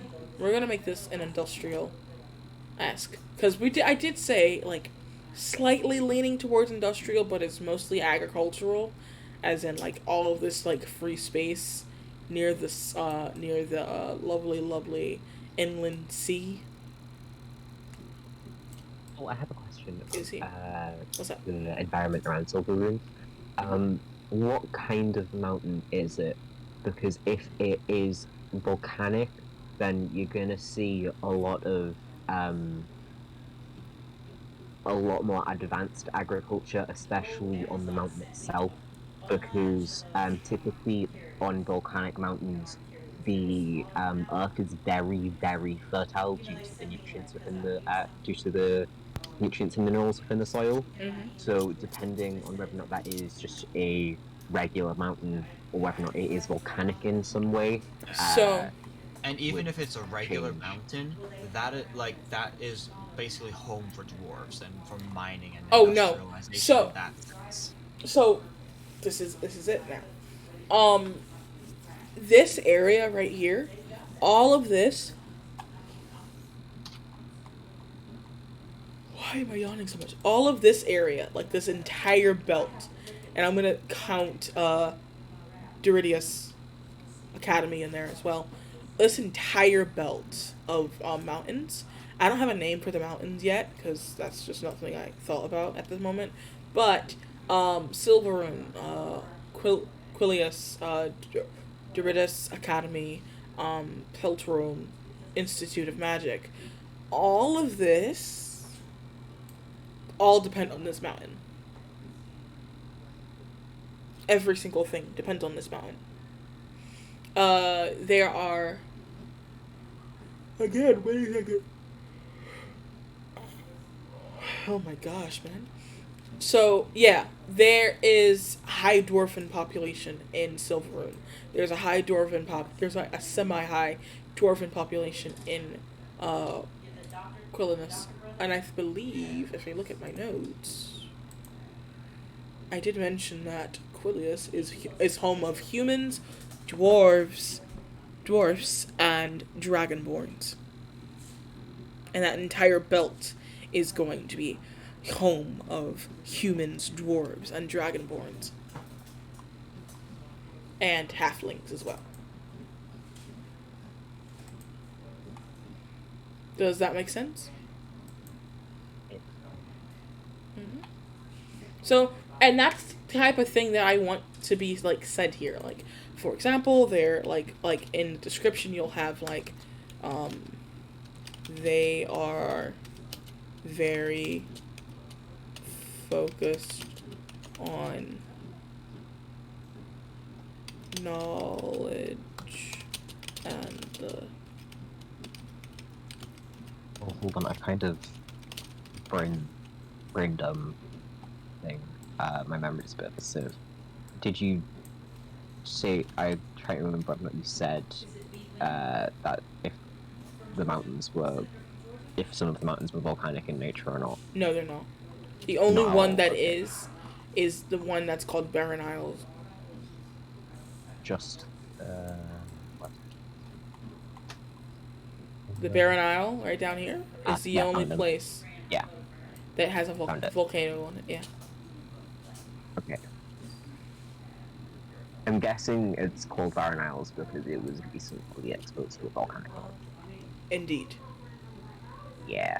The really fun thing about that is it's probably going to have a really, really huge agricultural population at a fairly near future for it. And that could very quickly be destroyed as well. What I'm going to do is this. Volcanic islands. What I'll do is this, because I realize, and I'm going to add it as I go along, Barren Isle is going to be nothing, and it is going to belong to the country of, I believe it's Athisica. Yeah, I was right, Athisica.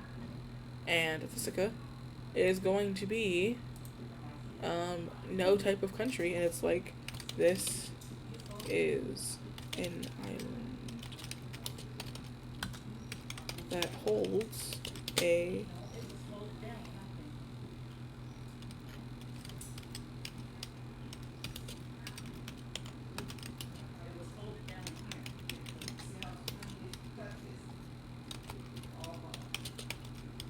if you travel to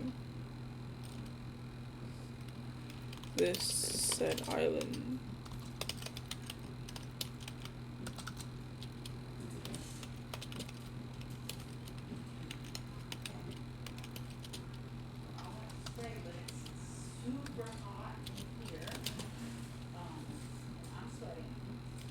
the burned / buried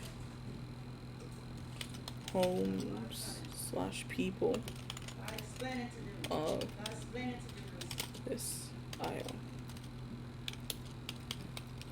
With that being a volcanic island, I'm guessing its formation would have been similar to like the Galapagos or Hawaii. What was I going to say? How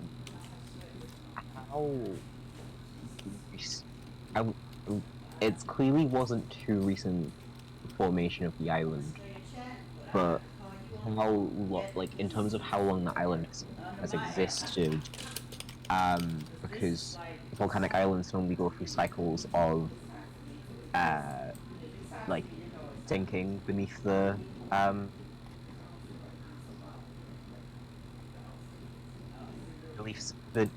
beneath sea level and then building on top of the old island and becoming a new island. It's like how often would that be? Let me look at something real quickly. 1 second. I think who lives there? Oh, I didn't decide who would live there.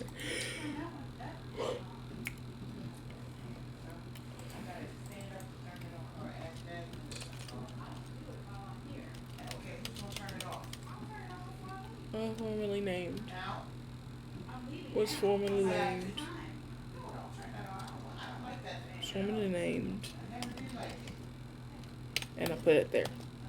Because I do want to give it a former name, because now it's just called Barren Isle. But I would love to hear and have it where the characters in general would explore this, would explore like the country below, and it'd be like, yeah, this area used to be a thing. I remember when my parents told me that this was a thing, and they lost family members in this like eruption and things like that.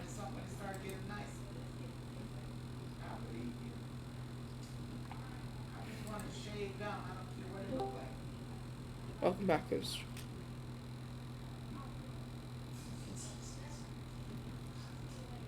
Thank you.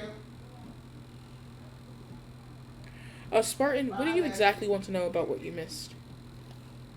I honestly don't know. I could probably catch up with the video, but I don't know. Like, so our assignment is essentially just talk about the culture of each nation now, or talk about the culture within each nation and that sort of thing, and just give like a basic, give like a basic description of what like the basic culture of this island is. So you're gonna say like, oh yeah, this is a city-state. All right, this is a city-state. Why is it a city-state? Like, for example, the Barren Isle, which is something that I'm doing, and I'll do a third one, and then I'll give you guys like 30 minutes to do like your first 3 countries, right? And I'll go around and kind of let you all unmute and talk amongst yourselves about what you guys are doing and how you guys are working out what you're doing, and kind of have a time to ask me questions and stuff like that. Okay. Okay. But yeah, mostly today what we kind of just basically talked about was different societies. Alright then. We talked about the different types of societies in the world and how that can be related to D&D stuff. Okay. So you also mentioned that the last comment I said I had was covered in a yes, was covered. Okay. So the other 2 comments were like I'm assuming are going to be happening like day 5, 6 or 7, 8. I hear that. Yes. Okay. Because it isn't just going to be like culture 1, 2, and then other topics other than that. It's literally going to be culture 1, 2, 3, 4, till all the way until 10, because that'll be the rest of the classes, us dealing with the culture of your world, and not just its landscape. Okay. All right. And the last one that I will, you know what? Somebody roll me a D8. 7. Thank you. You're welcome. 7. Yeah, that on the dime, huh? I have all my dice rolled open because last time I was muted when I said my number. No, I understand. You said 7, right? 7. I'm going to move down 1. We already did stuff in that area. So let me go up. You know what I'm going to do? I'm going to go up into the lovely area up here. I'm going to go into these 2 factions up here.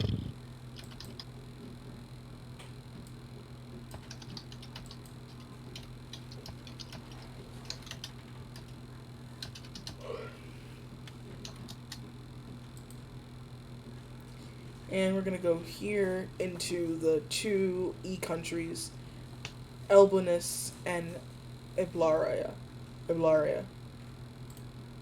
So I'm gonna do 1 and I'm gonna do 1. So on the map we have this.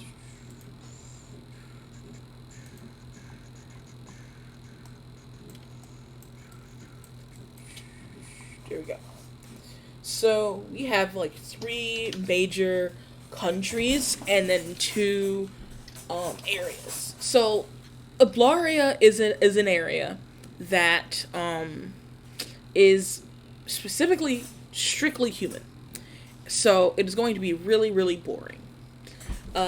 This lovely, lovely place is not a city-state. It is its own. It is a you know what, I'm gonna call it a city-state because technically, okay. So Iblaria, the actual like settlement name is itself a city-state, but things that are connected to Iblaria, which is the 2 little islands, which are the 2 little towns. One of them is a town, and one of them is a literal village. And I'm talking about like these 2 areas. One's a town, one's a village. Most likely, the one that has the least amount of water next to it is going to be the village. Make sense?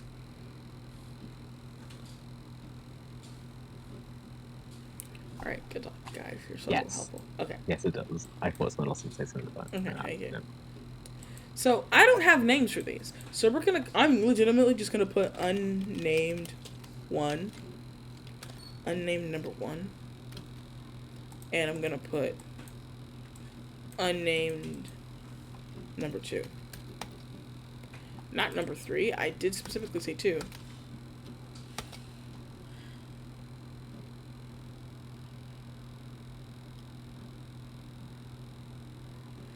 And we're going to just put these 2 down here as such. So, here is the entire country of Iblaria. This entire place, I'm going to even make it where it's going to be merged together. Unless, no, I'm going to do it. I'm going to keep it the same. I'm going to just say, this is the capital of, if I could actually type, that would be great. It's the oh my god. It's the capital of the country of the small kingdom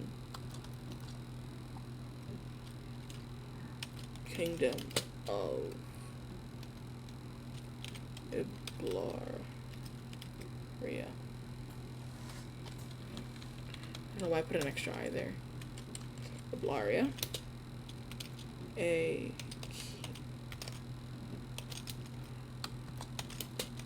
kingdom of you.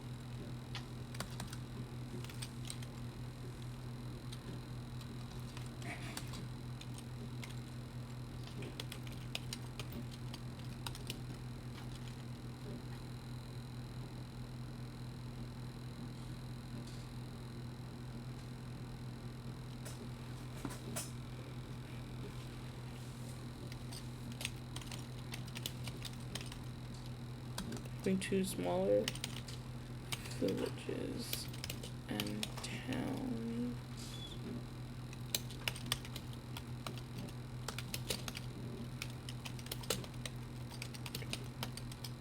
It's alright.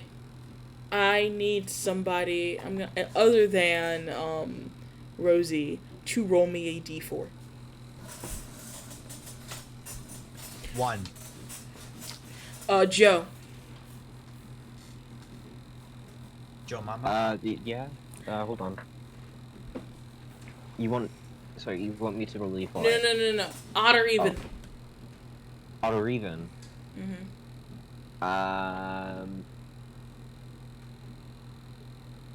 Even.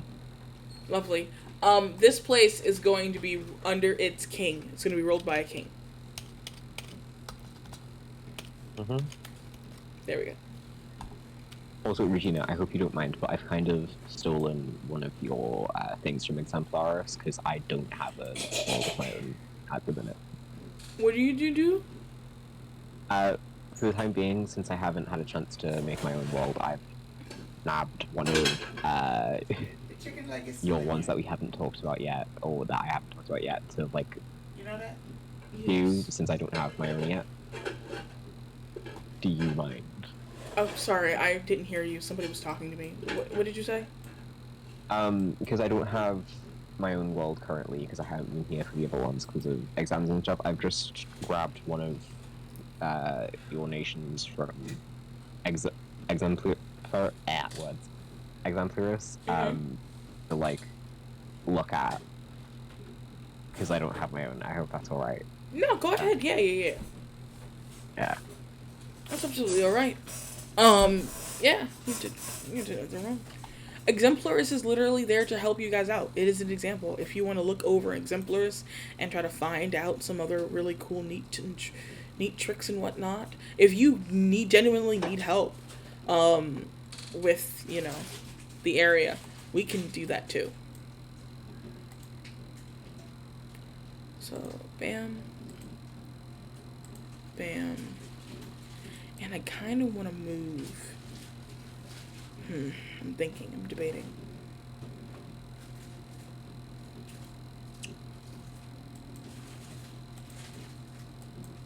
But yeah, either way. But yeah, so that's essentially kind of what I want you guys to do for all of your areas. That's why I kind of gave you guys a bunch of stuff for you guys to put, because I did not really expect you guys to make, like single, like, things. Either way, like I said 6 countries at a max. You don't have to do as much as I did. I thought you said 6 countries at a minimum. That's what I meant. I meant minimum. Just 6 countries at a minimum, so whatever you want to do is perfectly fine. Also, just as a question, did you guys cover creatures and stuff earlier? No. If you decided you didn't want to put the standard creatures and languages and stuff like that in your world, we haven't talked about that yet. I believe I did. I mentioned that the first day. Yes, you will be having the standard stuff in your stuff, because it is easy. More like I didn't know if it was a focus today, because I've already have two new species that I haven't yet fleshed out, but can flesh out during this point. Yeah, no. We have discussed a little bit before about, like, again, a part of the introductory part, about how you guys will be adding already Forgotten Realms stuff, but the things that we will be putting in, like, the world building master document is not going to be that stuff. Like, for example, when I go to Race and Languages, I put language name and the description of that language, and how does that language function? Spoken, written, or both. I will be having languages that are both spoken and written, or some that are just spoken, or some that are just written. And it will not be exactly how it is, because I don't know, but I don't like sort of Forgotten Realms how their languages are just basic, because a lot of them are both. Some of them are written, and it doesn't really specify that they're written. It just says that you can read this thing. Because if I can read Orcish, and I can speak Orcish, and I can read Elven, but I can't speak Elven, I need to be able to differentiate between them. So the whole thing about the script is that it's sort of like a dialect, so even if you speak Elvish, you couldn't be able to read it's an Elvish language, or an Elvish script.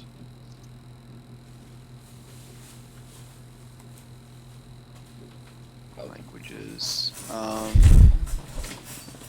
think Celestial is Elvish script as well.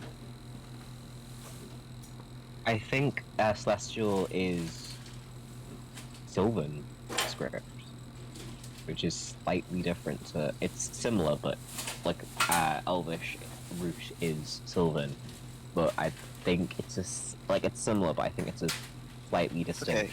Okay, so no, Celestial is Celestial script. Just because I can speak Elvish does not mean that I can read Sylvan.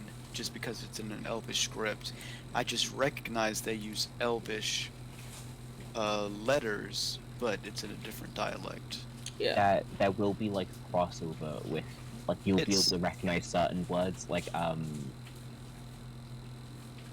how all languages that have Latin roots can see the similarities and sometimes guess what certain words mean just by looking at them with a somewhat okay level of accuracy. You can guess, but it doesn't mean that you'll be correct. Yeah. Indeed. Exactly. But yeah, I want you guys to go out and do it now. You have the 3 areas. I kind of give you guys an example of how you do those said 3 areas. You write a small description. It doesn't have to be like a fully fleshed out description. It's just, hey, what type of society is this? Is it like city-state, is known to humans, it is going to be agricultural. Ablara is near, it's near a mountain, so no, it'll be industrial. And also, I actually want to put in there, it would be industrial, but I want to even put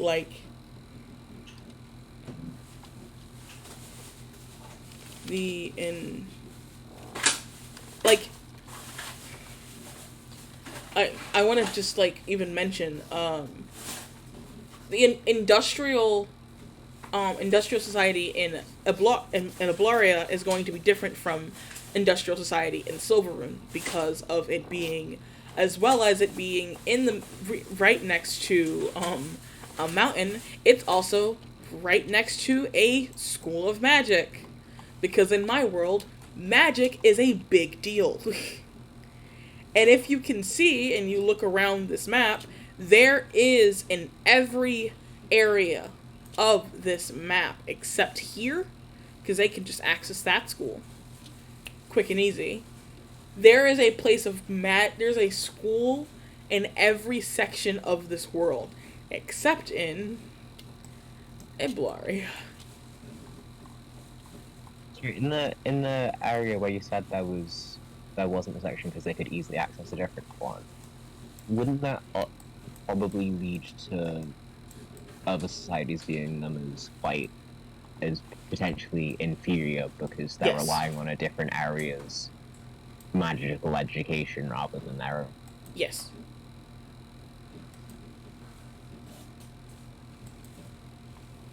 Exactly. And I even think Drexia. Yeah. Even though, and because, Drexia is home of elves and half-elves. Right here. And obviously it's not high elves, because they're a village. They're a town. They're a whole town. It's a city-state, but it's also a town. Yeah. Regina, once we get to doing our own things, we want to have a look in the nomad that's attached to see, because I sent some stuff for you to look at. Yes, indeed. I'm gonna let you all do your stuff now. Go right ahead. And I have realized I haven't had music on this entire time, so you all get music. I keep the stream muted just so I don't get an echo. I know, it's fine.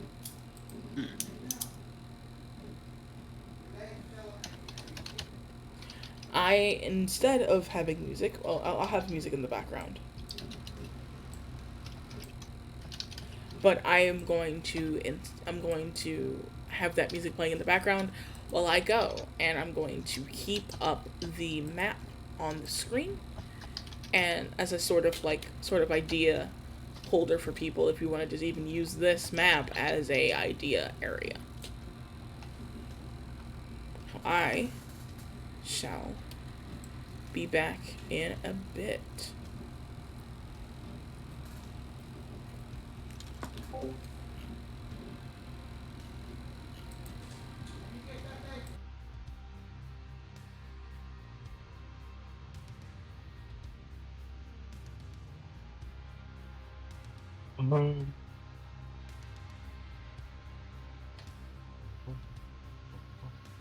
Regina. Can I steal you for a minute?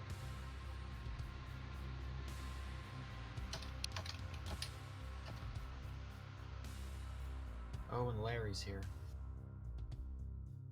Living like Larry. Oh, and he's gone again.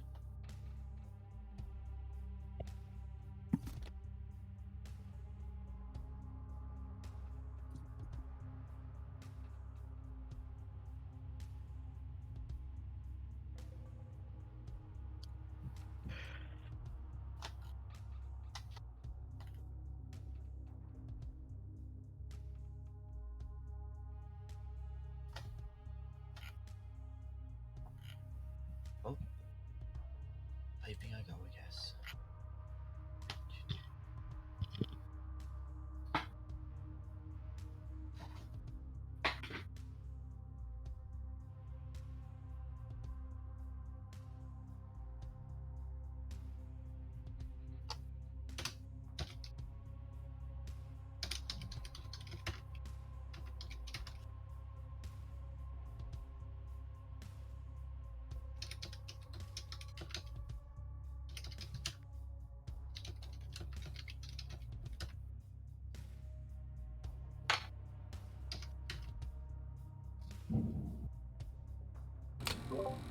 Hey, I'm back. So how are you guys feeling?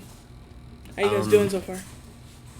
Okay, can I pinch you for a bit so I can talk the thing out with you as to not distract the others? Sure. We'll go into a separate room.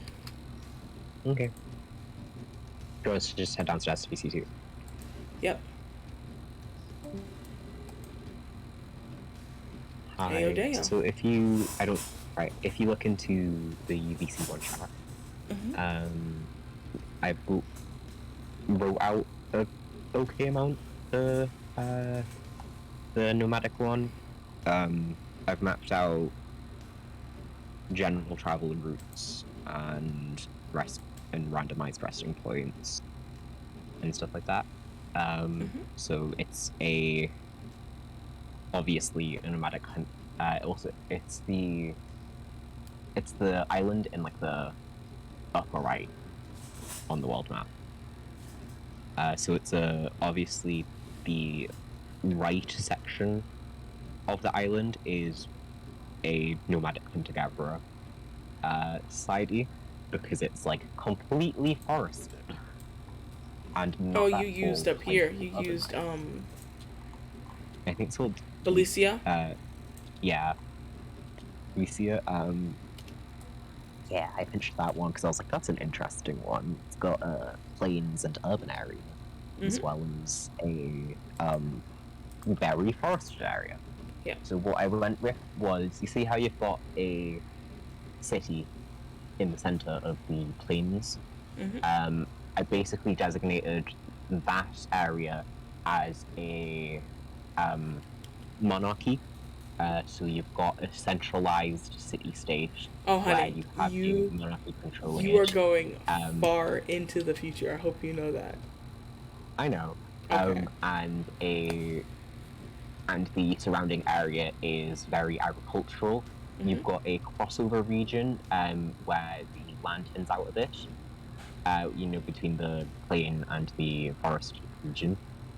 So that is a crossover region where the cultures between the monarchy and the hunter-gatherer nation come into contact. And with that, you usually get like a bit of culture clash if a person is not used to the other culture, if they've moved into that area, and were not really used to that prior to that, because they'll have lived like within their own region without coming into contact with a different one. But if you look at the map I drew out of Galicia, and the key, I've just randomly spotted throughout the island resting / settling points, which is where they'd kind of just like settle down for a period of time before moving on to the next one. And what I thought was they'd probably go from being next to the coastal region to being inland, and then back and forth like that, so that each area isn't overused because of migratory animals. Makes sense. To make sure everything recovers, and also a driving force for them swapping back to being inland. Pretty much every other settling point is so that they can recover certain resources, like tanned leathers from game. And also because they are a nomadic hunter-gatherer culture, they, in terms of like advanced education, it would be quite a low level because they wouldn't have any formal education facilities because of their nature, and they wouldn't have a focus on technological advancement. So their education would primarily be social and familial, where the family and a couple key individuals throughout their tribe would teach them the tribe's practices and practical skills, like how to live off the land, how to fish, how to hunt, how to skin animals. I have a question, Joe. How to butcher them. Yes? Why don't you DM? Because I'm scared of DMing. Why? Because I feel like I wouldn't be very good at it because I'm not good at all. I wouldn't be good at a lot of it. Like, at words. Like with you, you've got you're good at both the world building and the NPCs. I wouldn't be very good at the NPC part. Would you like us, as a section of culture, to dive into NPC making? Yes. Can you write that down in our DMs? Yes, I can. Also, I was thinking in terms of culture for the monarchy. I'm thinking that a lot of them outside of the crossover region would be very disdainful of the nomadic culture because they'd think, oh, they're uncivilized, they're uneducated. Think like American West and the like the clash between Native Americans and colonizers. Mm-hmm. Yeah. Okay. I really think you could DM. Like, shut up. I think you could. Because you seem like you can just... All you need to figure out is how to make NPCs. Also, if you look at one of the things I sent, you'll see I've listed the diet of the settling points. So in the coastal ones, it'd be seafood, grains, berries, and nuts, because those are generally things that would grow in coastal areas and would be able to be accessible in coastal areas. Because you wouldn't have as many large game animals in those areas. It would often be quite small ones, so it wouldn't be as worth it to hunt those as to fish and survive on grains. So in that area, they would. With the thing about grains is, with carbohydrates and stuff like that and grain, the impact on the diet or the physiology, you would have a lot of wear on the teeth from the grains because fiber. Whereas moving inland to the inland settling ones, it would be poultry, game, fruits, and nuts. Less so berries, because usually you would still have berries inland, but you would see more of an abundance of larger fruits growing inland typically. Mm-hmm. And fruits, while are also fibrous, would have less fiber content than grains, obviously. So when they're inland, there'd be less wear and tear, and they'd often have softer foods. But their meat would also be tougher than when they're in the coastal region because of the way fish anatomy works. They often have softer meat because they don't need, especially fish that exist the like higher sea levels. They're gonna have softer meat because they don't need as much dense muscle to hold their bodies together and to exist in that environment. Mm-hmm. So, whereas a terrestrial animal would have dense, fibrous meat. And when I say fiber, I don't mean like plant fiber. I mean like the way the meat is actually, like the way the musculature is connected and the connective tissue within it.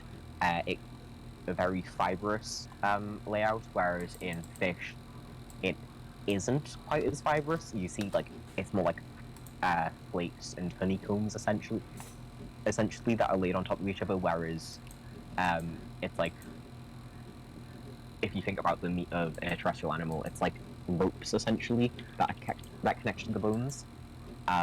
So generally, there is a similar level of wear and tear on the teeth in both areas, but you're probably gonna see dietary problems in the inland ones in terms of lower gut because they're eating less plant fiber. Because the grains in the coastal area would provide them with a lot of plant fiber, which would support their bowel movements. Whereas inland, they would be getting less grain because of the denser forest. And overall, they would have very wide faces due to the high wear on their teeth, because that would broaden the upper palate.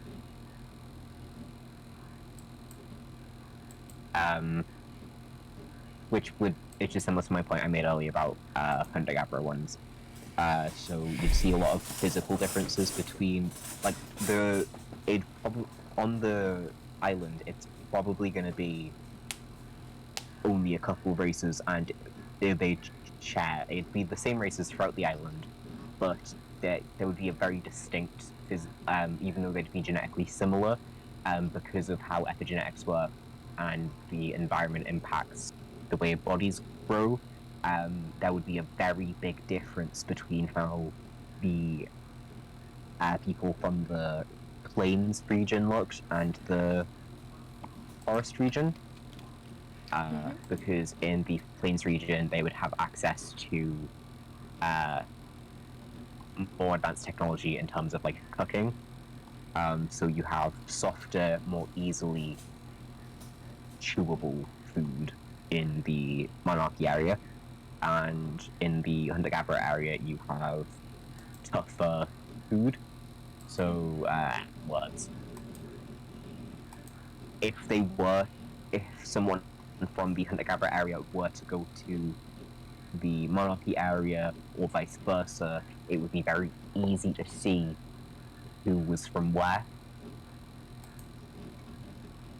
unless they moved at a very young age.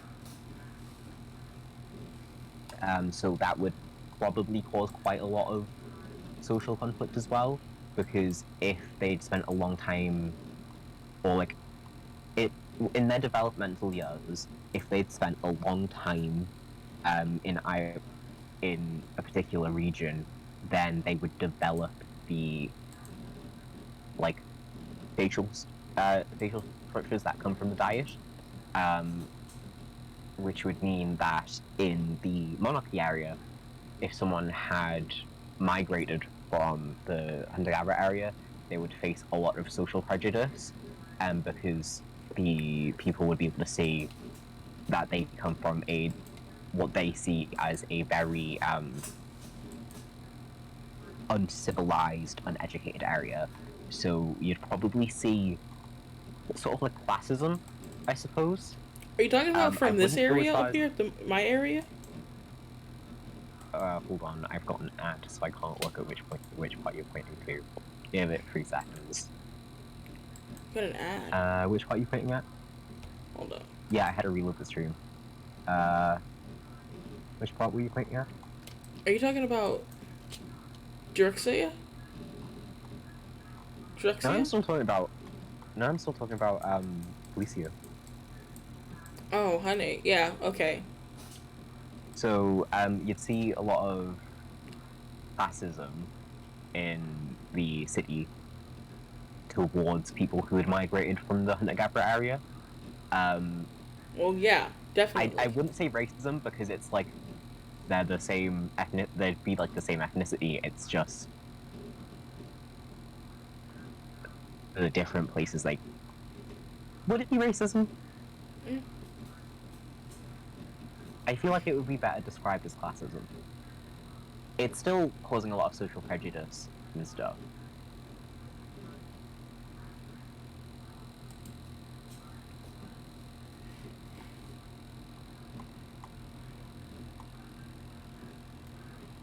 Also, with the crossover region, there'd probably be lower levels of social prejudice. One, because they're further away from the centralized city, and because they've got a lot more contact between the two cultures. So you're more likely to see mixed families in the plains area in the crossover region of people who have emigrated from the hunter-gatherer and decided to settle with someone. You'd see a lot of families like that. You would also see quite a fair bit of trade in that region between the two cultures when there is a tribe in the nearby resting points. So you'd be seeing, like, again, mixed families and less social prejudice. But as you move further into the plains region, you'd see less and less people from the hunter-gatherer, and you'd start to encounter either larger villages. Personally, I'm going for only one centralized city and a few very small towns, but the majority of that region is just farms. How big is this island? Because this island is supposed to be extremely small. Oh, I know. That's why it's literally only one centralized city at the center.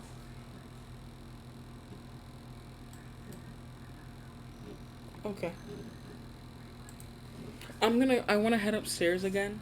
I love everything that you're saying, but I really need to head upstairs just to check on everyone else up there. Yeah. Okay. See you back. Hello. Hello. How's everyone doing here? Dead on the inside, but it's okay. Yeah, everybody's dead. Oh. Good. Did you say good? Yes, it is amazing that we are dead inside. No, I said that as a reaction.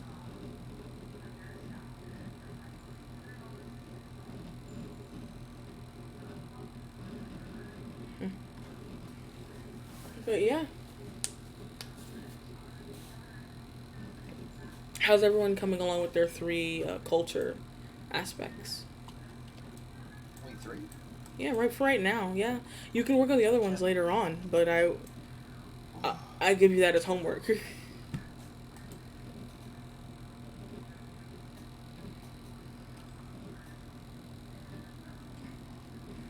Also, if you wanted a little bit of extra help, oh.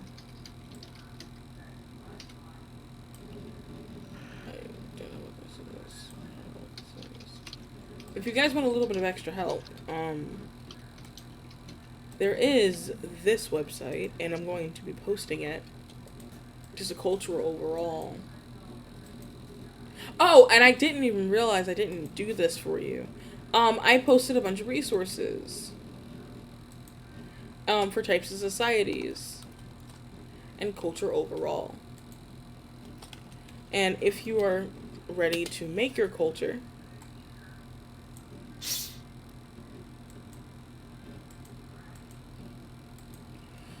hey, I gotta go, Regina. I'll DM you about what I need to do afterwards, okay? Okay. Adios. Alright, see y'all, buds.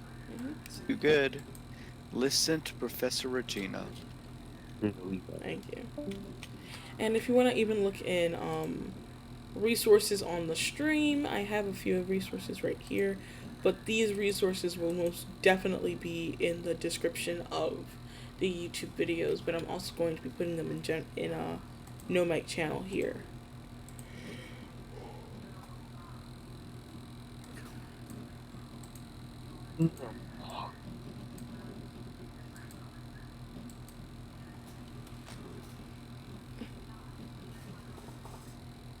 So you guys can have these. And I specifically want you guys to look at the first link underneath culture overall. It's literally a fantasy city generator that lets you generate every single fucking person in your town. So for example, I have it where I made like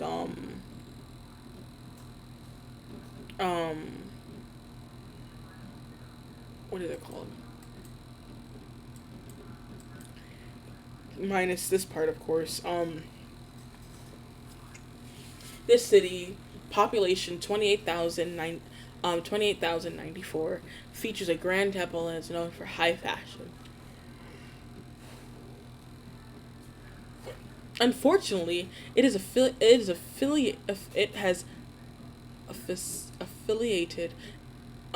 It is affiliated by a suspected vampire infection, and it gives you a list of all 28,000 people. It gives you a name, a race, a caste, an age, a gender, if they have a spouse or not, what family they belong to, and where they work at. If they work anywhere.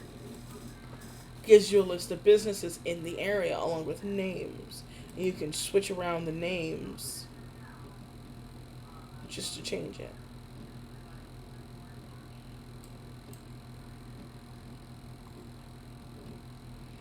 And inventories. I'm showing it on screen, by the way. Okay, so what if we have a quote-unquote custom race? We can like add it on it. Yep, because down here you can click the add race, and I'm actually gonna reload the page because it's being slow. Mm-hmm.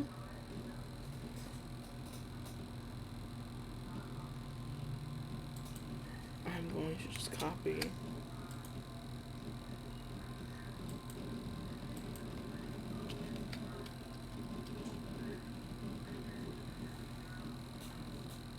You can even add a race right here, and you can add what the new race is called, and you can make it where it's either common, uncommon, or rare. Oh, okay. Mm-hmm. That is very, very useful for what I am doing. So I'm going to make it near a forest, a mountain, and a lake. I'm going to make it that it's average prosperous, and it's just we'll say a town of like under 5,000 people. And dwarves are common, half elves are uncommon, humans are common, halflings are rare, elves and half elves are uncommon, half orcs are uncommon, and elves and orcs are rare. And then you click generate. And obviously it takes a while to generate. And here you go. Gives you details about what this tall is. This mountain, this town, population 5,096 features having been built atop an ancient ruins. It is also known for its dark magic. Unfortunately, it is afflicted by the internal stripes leading to anarchy. Gives you a list of people, who these people are, who they're married to, or they work at. Because in both of my worlds I'd be working on, my custom race I have, and the supernatural is something that is common. And so it even I also just want to make sure that I'm able to put this in. Yeah, absolutely. Also, on top of this, there is an inventory for every single thing in this town. Is there a way to save this list? Absolutely, you can either copy it or download it as an Excel spreadsheet. Oh, that's a lifesaver. And even the stat distribution as well is saved. And what exactly is the currency for it?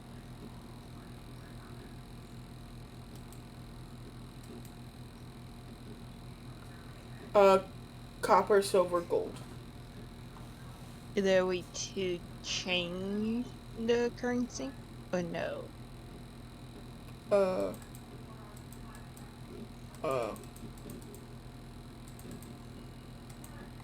I think there is, but you have to change that within yourself. If that makes sense.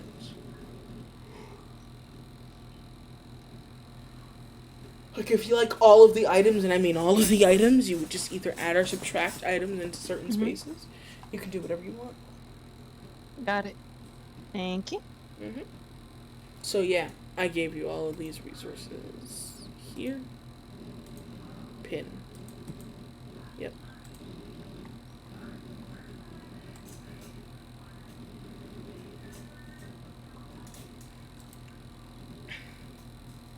I honestly think, I said I'm literally making a train of all the stuff that you give us for resources in another server, in my self-server, so I don't lose it.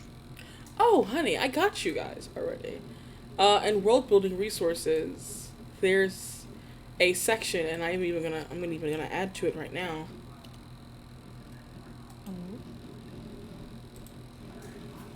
Look at Google Doc.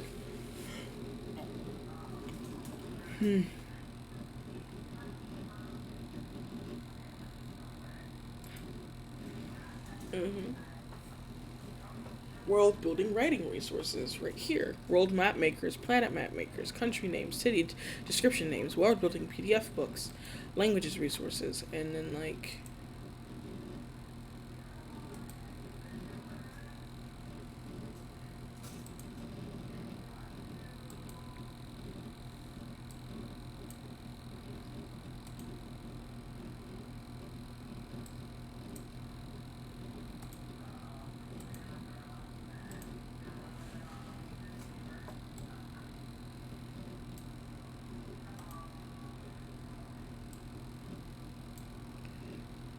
and this and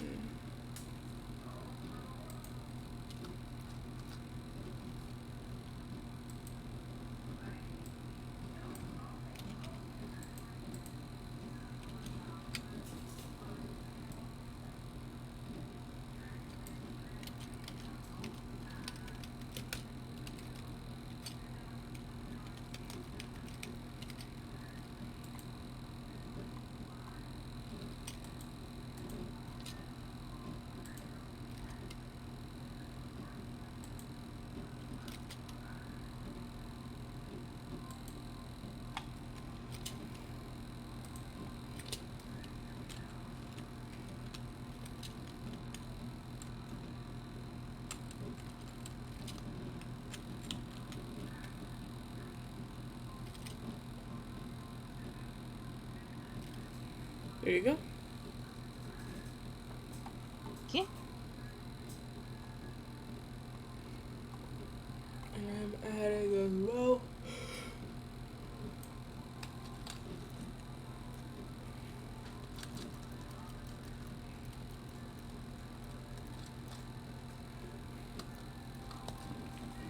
Okay. And even some of their stuff. So it's only 3 pages long, but it's still hell of a lot of shit. And I'll update it every other week so that you all have this information in there and you never go without having that information. Mm-hmm. And if you Where's want, this link? Sorry. I will send it. I'm gonna send it soon. Yeah. 'Cause I realized you guys didn't have this. Regina, do you want me to send through my mostly finished thing on the monarchy that I was looking at? Because I finished writing that down. Yeah. Now this is the thing. So your next class, we're all going to be doing a reading. And as always, I told you guys that every other week we will be doing a reading. The reading in particular is page 55 in the PDF, but it's on page 54. And it's called They Do What Now? On Societies and Cultures. It explains where to start, playing what if, and it is literally 4 pages long.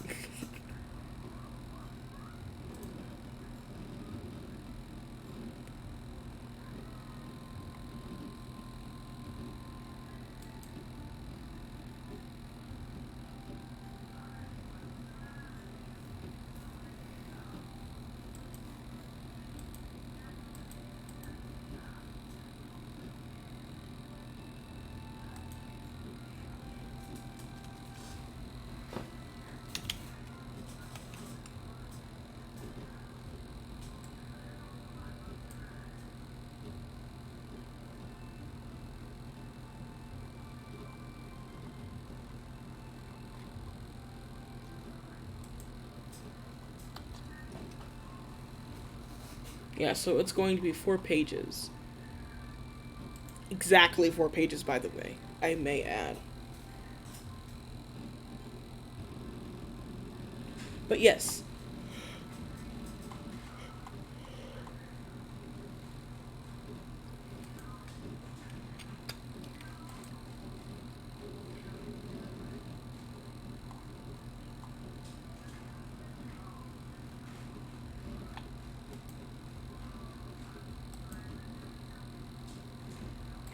And honestly, that's it for the class today. You guys can I'm gonna be nice. I'm gonna let you guys out early. So, just to clarify Yes. about our homework then. Mhm. We are writing up our cultures, as well as city-states, cities, nations, and that sort of thing. We're writing up this form of a culture. We are also reading Kobold's Guide to World Building, page 54. The article and on we're page gonna 54, yeah. Yeah, the article on page 54, and we're bringing what we learned there to the class next week. Yes. Okay. Okay, I'll do my best then. Hold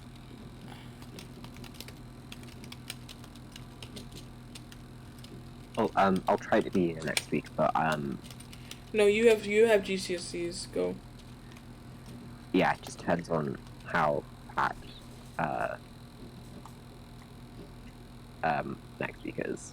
Because I think I've got 6 exams next week. I might not make it. Yeah, I understand completely. But that, my friends, is where we will be ending today.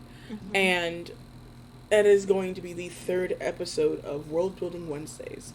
Next week, we're going to be diving deeper into culture, specifically urbanization and how urbanization will affect your world. And we'll talk about that when it comes to the description side of your thing. There is no technical part in the Excel spreadsheet that is for this for urbanization, but it is going to be a useful section because I want you guys to know what urbanization is, how you put it in your world, and what do you do from there. And that is where I will end today. I hope you all have a very, very good evening. Bye-bye. And excuse me as like that one student that will hear the sound of the bell ring. Whee! Freedom! I haven't even stopped streaming. I'm stopping streaming now, but that was fucking iconic. Just closing batting. Whee!